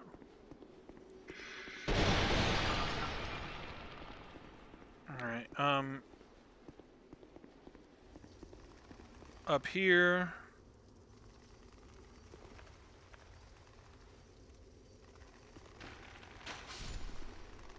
Fortunately, we can take these guys out really easily with bow and arrow.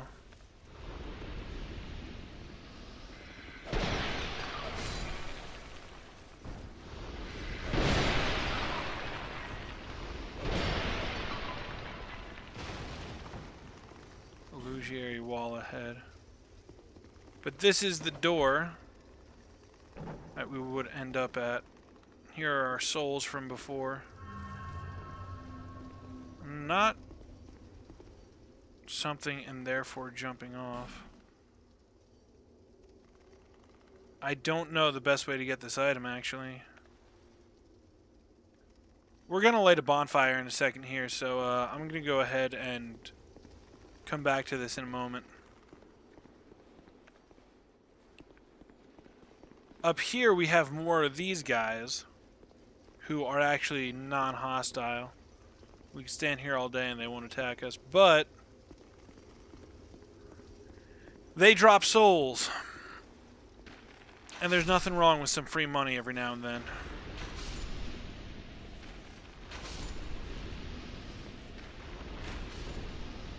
$312 souls a pop. Not a bad gig. Not a bad deal. Use our last fragment branch for now.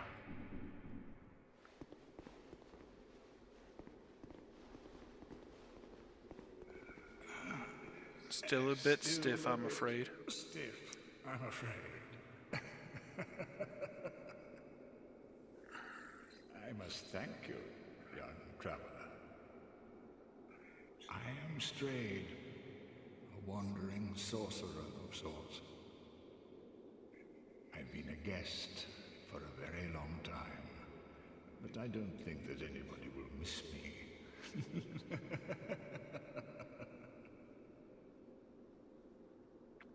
And this is the reason why they actually make the enemies in this room non-hostile. Because in Dark Souls 2 they were aggressive, and people were complaining that they would try to get to Strayed, and then Strayed would just get blown up immediately. Because they would get bum rushed by like 6, 7 of those guys all at once, and then Strayed would just get wrecked.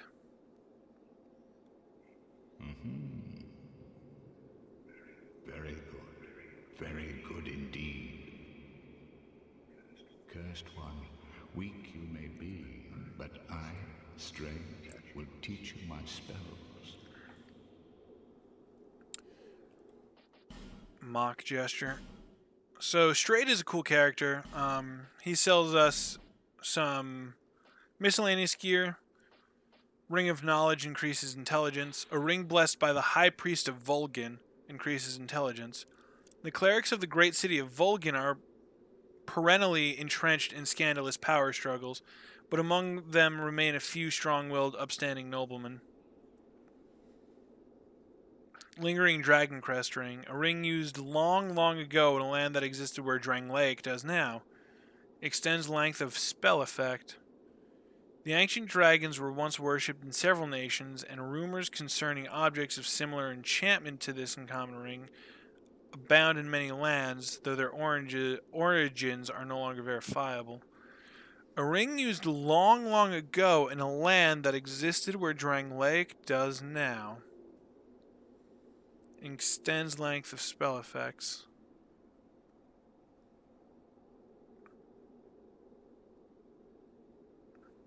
The ancient dragons were once worshipped in several nations, and rumors concerning objects of similar enchantment to this uncommon ring abound in many lands, though their origins are no longer verifiable.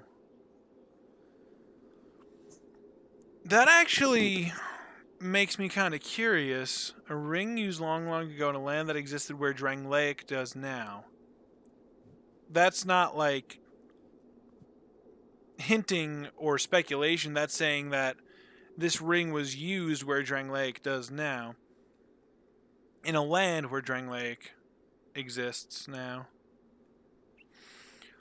So this has one of two possibilities. What this ring seems to suggest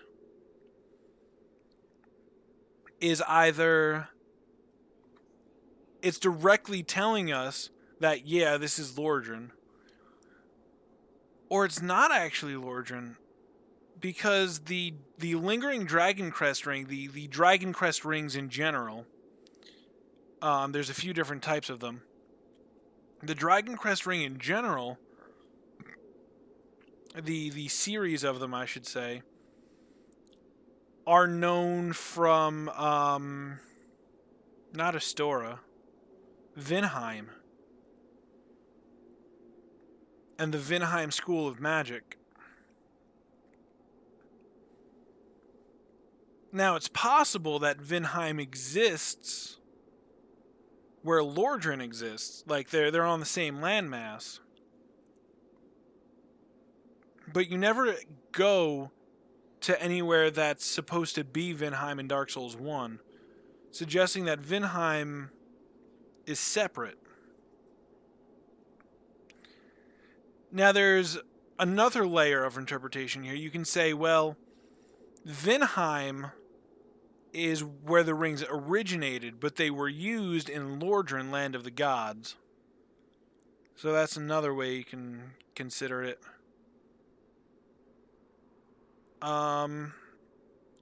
We might have to revisit this. I might need to look at... Let me look at the item description from the first Dark Souls 1.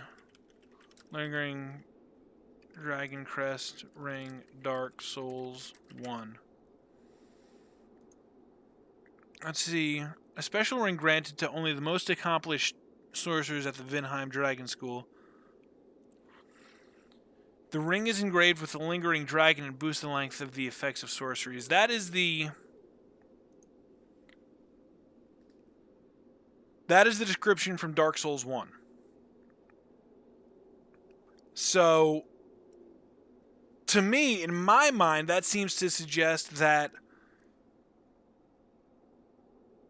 Dark Souls, that Drang Lake doesn't exist in Lordran, but Drang Lake is actually where Vinheim was.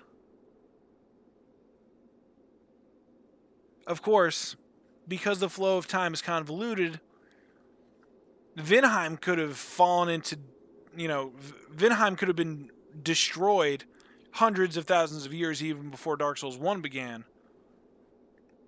But the history of Vinheim could still be known.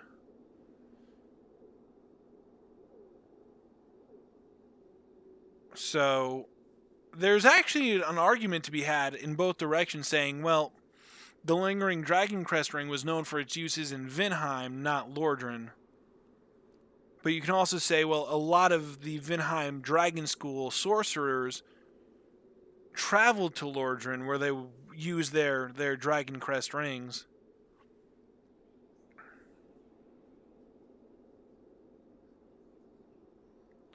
So that's something interesting to think about, and that could go in either direction. But that seems to suggest, to me personally, I interpreted that more as Drang Lake is where Vinheim used to be, not necessarily Lordran. But, like I said, I could be wrong. Let's get off that. We'll come back to that later if we need to. Agape Ring. A ring affixed with an open vessel. The vessel insatiably absorbs souls in place of its wearer, who is left unaware even of their collection. All things are rooted in souls, but what drives our thirst for them? Abstinence from this elixir may be the truest homage to an enduring self. This is a gameplay consideration item. The Agape Ring absorbs your souls, so your soul memory doesn't go up. I haven't really gotten into this because we haven't really needed to deal with co-op yet. But the way that Dark Souls 2 does their co-op, I'll talk about this very, very briefly. The way that they do their co-op is with soul memory. Soul memory basically divides players into brackets based off of how many total souls we've collected. This character has collected 263,287 total souls, and we can only play with players we will only be invaded by, and we can only be summoned into and summon to us players in a certain level bracket, in a certain soul memory bracket. The Agape Ring prevents your soul memory from increasing, which allows you to have a lot more control over what your exact soul memory is. Anyway, Straight has more to say. We have more to look at. He has all of these spells, including some pyromancies and some hexes. Dark Orb, Dark Hail, Dark Fog, Affinity. We're going to pick all these up eventually, like I said, so may not necessarily sit here and go through all the lore right now. We'll definitely do it at some point, though. You could trade souls to him. This is a very important part of the game. This is how you acquire boss souls for them, boss weapons for the most part. There are two different NPCs. Straight of Olafay is one of them. You bring him boss souls, and he'll give you different weapons.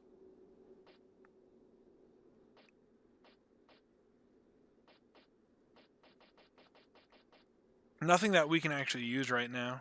Doesn't really matter too much, though. And then some boss souls swap into spells. I can look at the lore of the weapons if you want me to. Pursuer is Ultra Great Sword. Ultra Great Sword of the Pursuer, known as the mightiest of the straight swords. It demands great strength and dexterity of its wielder. The Pursuer hunts down those branded by the curse as if each... What's the lore behind why the rapier is OP? Because you spam R1, and it catches all of the enemy invaders in the roll, and you just continue to spam R1 until You have no stamina, and they have no health bar. That's the lore, while the rapier is OP. Warp sword, a curved sword foreign from the soul of the flexile sentry, once straight but later twisted to reflect its warped owner. The sentry crammed inmates of the overflowing Bastille into a rickety ship and cast them out to the open sea. The majority of them drowned or starved, but a few hardy survivors made land to the south and imparted their knowledge of sorcery to the people there. We'll take a look at more of these later. I want to be able to wrap the stream up relatively soon. So we'll finish looking at these at another point. Let's see what Straight has to say. Oh, how long was I sat petrified? Long enough for the old kingdom to have crumbled, I see. Why didn't anyone wake me sooner? Drang Lake. I've never heard the name. Is that what they call this place now? Very good. Very good indeed. The cursed ones were imprisoned within this land. Of course, you came of your own free will. The people feared the cursed ones like a plague. Some people would rather keep dreadful things out of sight, out of mind. In the end, they swept them up and corralled them here. So very typical of meek minds, don't you think? To briefly answer your question, Praying Death, no, I do not personally believe that the old Dragon Slayer is Ornstein. I don't really think an argument could have been made before Dark Souls 3 was out, but now that we have Dark Souls 3, I can say, in my opinion, beyond the shadow of a doubt, old Dragon Slayer is definitely not Ornstein. Once people became aware of their own frailty, they seized anybody they found undesirable, cursed or no, and impounded them here. Whoever posed even the slightest threat was removed, all so that they could sleep better at night. They even turned the great Strayed into a stone. Many kingdoms rose and fell on this tract of earth. Mine was by no means the first. Anything that has a beginning also has an end. No flame, however brilliant, does not one day splutter and fade. But then, from the ashes, the flame reignites, and a new kingdom is born, sporting a new face. It is all a curse.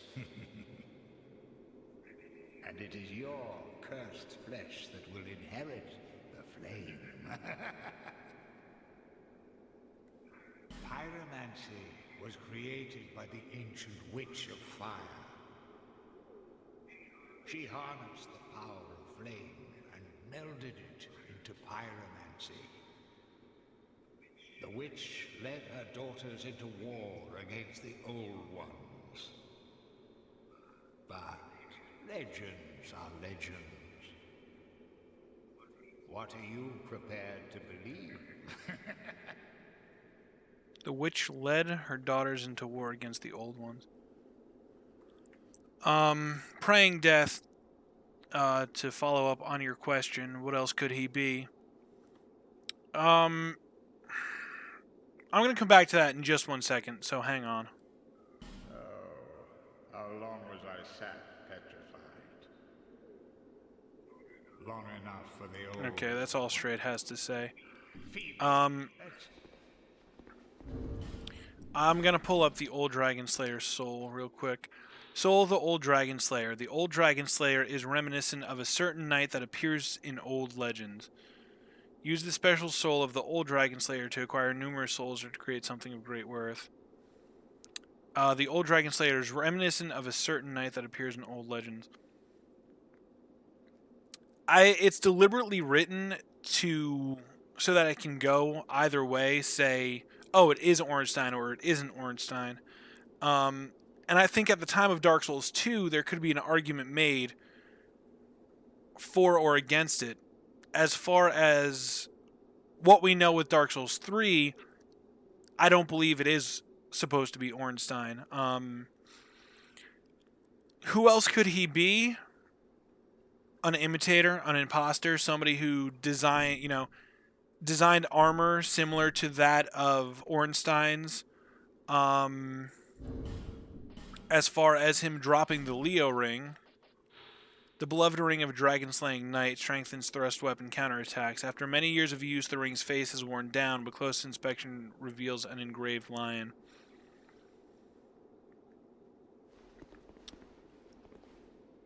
I don't know if necessarily having the old Leo ring suggests that he definitely is Ornstein. And my main reasoning behind that is if we look at Dark Souls 1, right? We go back, okay, Artorias had the Wolf Knight ring, right? And we find that in Darkroot Garden, we find that sitting on a random corpse. It's possible that he could have grave robbed the grave of Artorias and taken the wolf ring and not made it out of the forest before he died. But my point is, that's not the corpse of Artorias, and we pretty much know that it's not the corpse of Artorias that we find it on. So just because you have the ring in your possession doesn't necessarily make him Ornstein.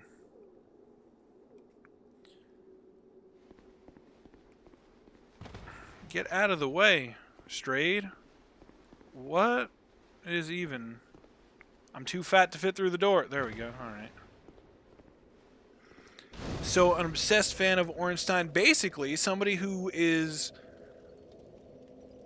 seems to be looking to kind of recreate the knight of yesteryears, so to speak.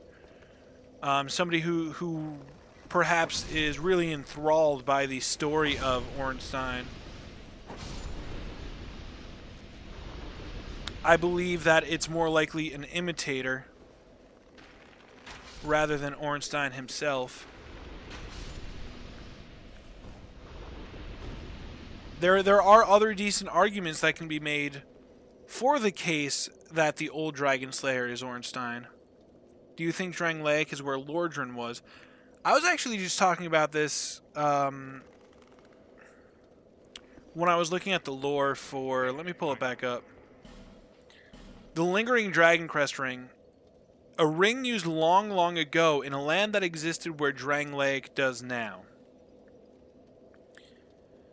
This is a really interesting bit of information, but it's kind of funny because it doesn't actually say that Drangleic is where Lordran was, because it can be interpreted in one of two ways, right?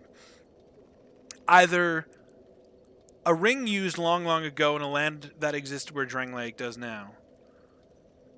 The Dragon Crest rings were known for use by Vinheim sorcerers, right? From the Vinheim School of Sorcery, the Dragon School of Sorcery, which at first thought suggests that Drangleic is built where Vinheim was. And we never visit Vinheim in Lordran. We don't go there in Dark Souls 1, and we don't visit there in Dark Souls 3. And, kind of spoiler alert, I know for a fact that Lordran, it's very explicitly stated that Lordran and Lothric are the same place. This seems to suggest that this is possibly... Drangleic is possibly where Vinheim was. I just figured it wasn't because... Isn't the Throne of Want the kiln? That's a possibility. I'm not saying that this necessarily states that Drang Lake is not Lordran. The follow-up to what I was saying about the Lingering Dragon Crest Ring, and specifically, is you can also make the argument that the ring used long, long ago in a land that existed where Drang Lake does now. A lot of the Vinheim sorcerers ended up in Lordran, Land of the Gods, where the rings were used. So there's just as strong an argument to say, well, the rings originated in Vinheim, but were used primarily in Lordran. Personally, I know how I like to say that. I believe that Dark Souls 2 did happen. I have the unpopular opinion that Dark Souls 2 is actually a pretty decent game. Ergo, while we're playing through it, I subscribe to the idea that yes, Dark Souls 1, Dark Souls 2, and Dark Souls 3 all take place on the same massive land, that Drang Lake is Lordran. That's my personal interpretation of all the information. But objectively speaking, I understand how arguments can be made from both perspectives. Feeble curse. Let's hope the magnificent. Tanamura cultist here. Might sound ignorant, but I'm not sure I know what you mean by Tanamura cultist.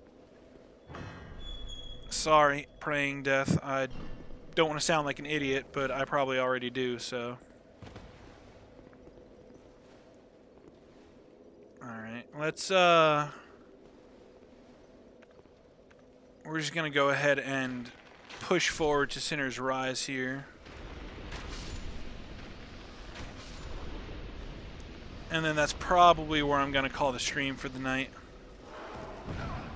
Like a Dark Souls 2 fanboy. Fair enough. Probably because it was your first. A lot of people tend to say that the first Souls game that they experienced was their favorite Souls game. So that makes sense to me from that perspective. I know a lot of people didn't like Dark Souls 2. It was probably because they made a lot of design decisions that separated the game in a lot of ways from the first one. I don't really understand why. Like, I admit my first time through Dark Souls 2, I didn't really care for it all that much. But I didn't think it was necessarily a bad game. But the more that I've played Dark Souls 1, Dark Souls 2, and Dark Souls 3, the more I've come to really appreciate Dark Souls 2 because of its differences from the other games. Dark Souls 3 is Bloodborne 2. I don't think so. Some people make the argument that Bloodborne and Dark Souls exist in the same universe, and Bloodborne is the continuation, so to speak, right? And that Bloodborne takes place during the Age of Dark. Bloodborne is the result of what happens when the fire fades, right? Personally, I don't subscribe to that. I just look at them as two separate universes. Again, we see the Belfry gargoyles flying around.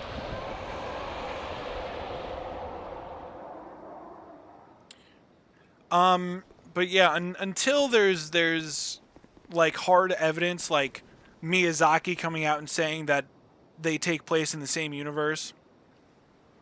I thought Bloodborne took place in the Dark Souls, Demon Souls universe. No. That is a rumor that stems from the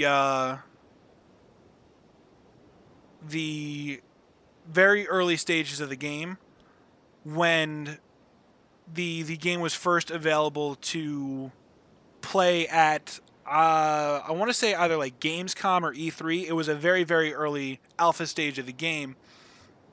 And basically it was the first couple of hours where you got up to Father Gascoigne.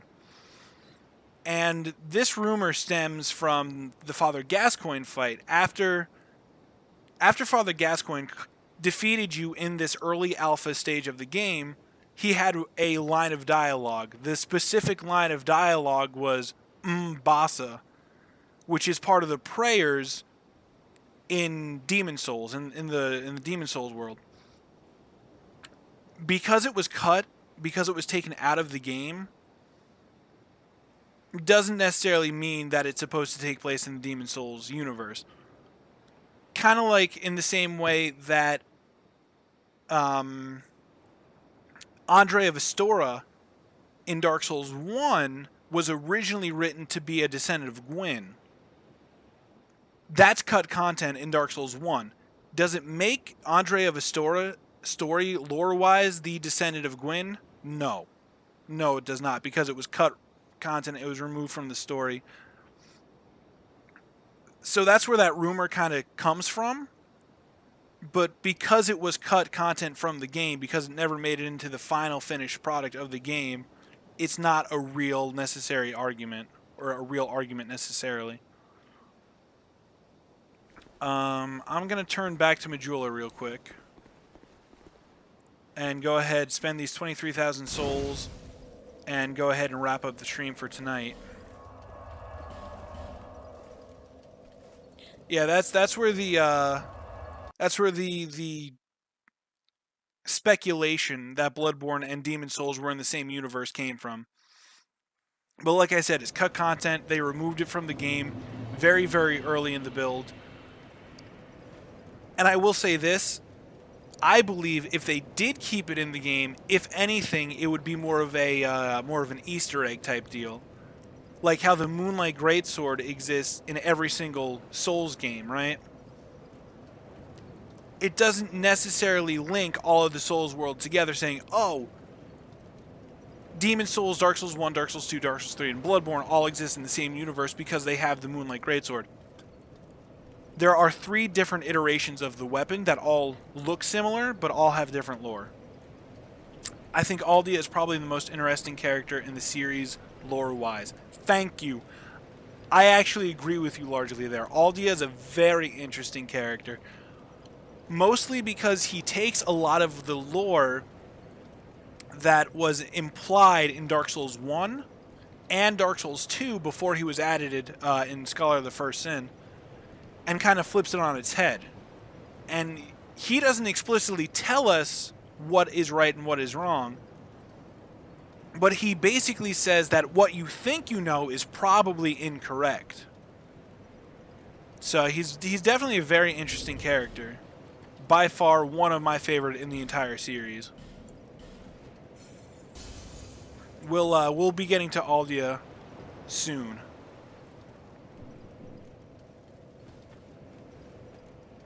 Yes, Swerve. We'll be encountering Aldia not relatively soon, but we will be encountering Aldia obviously throughout this playthrough. So if you want to hold off, you can wait and see what Aldia is all about. If you are truly curious, next time I see you, I can tell you more about Aldia. In the meantime, let's see how many levels we can get.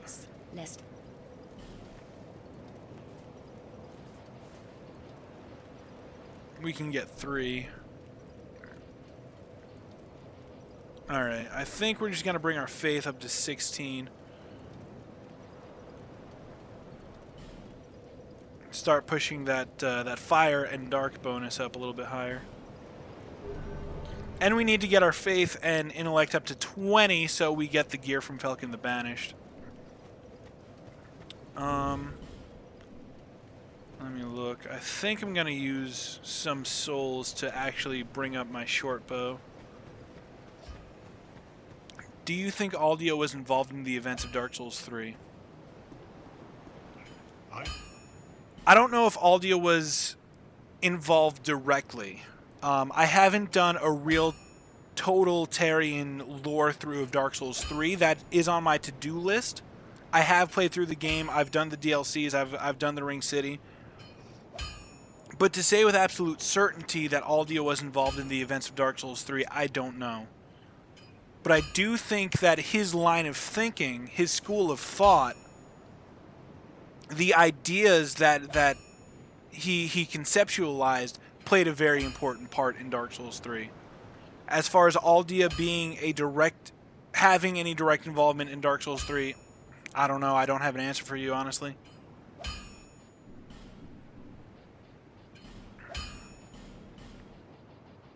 That's probably not what you wanted to hear, and I'm sorry, but we can go ahead and buy 2 more Titanite shards here. Bring my short bow up to +4, I think. I'll be around. And then use the rest of my souls to buy some life gems.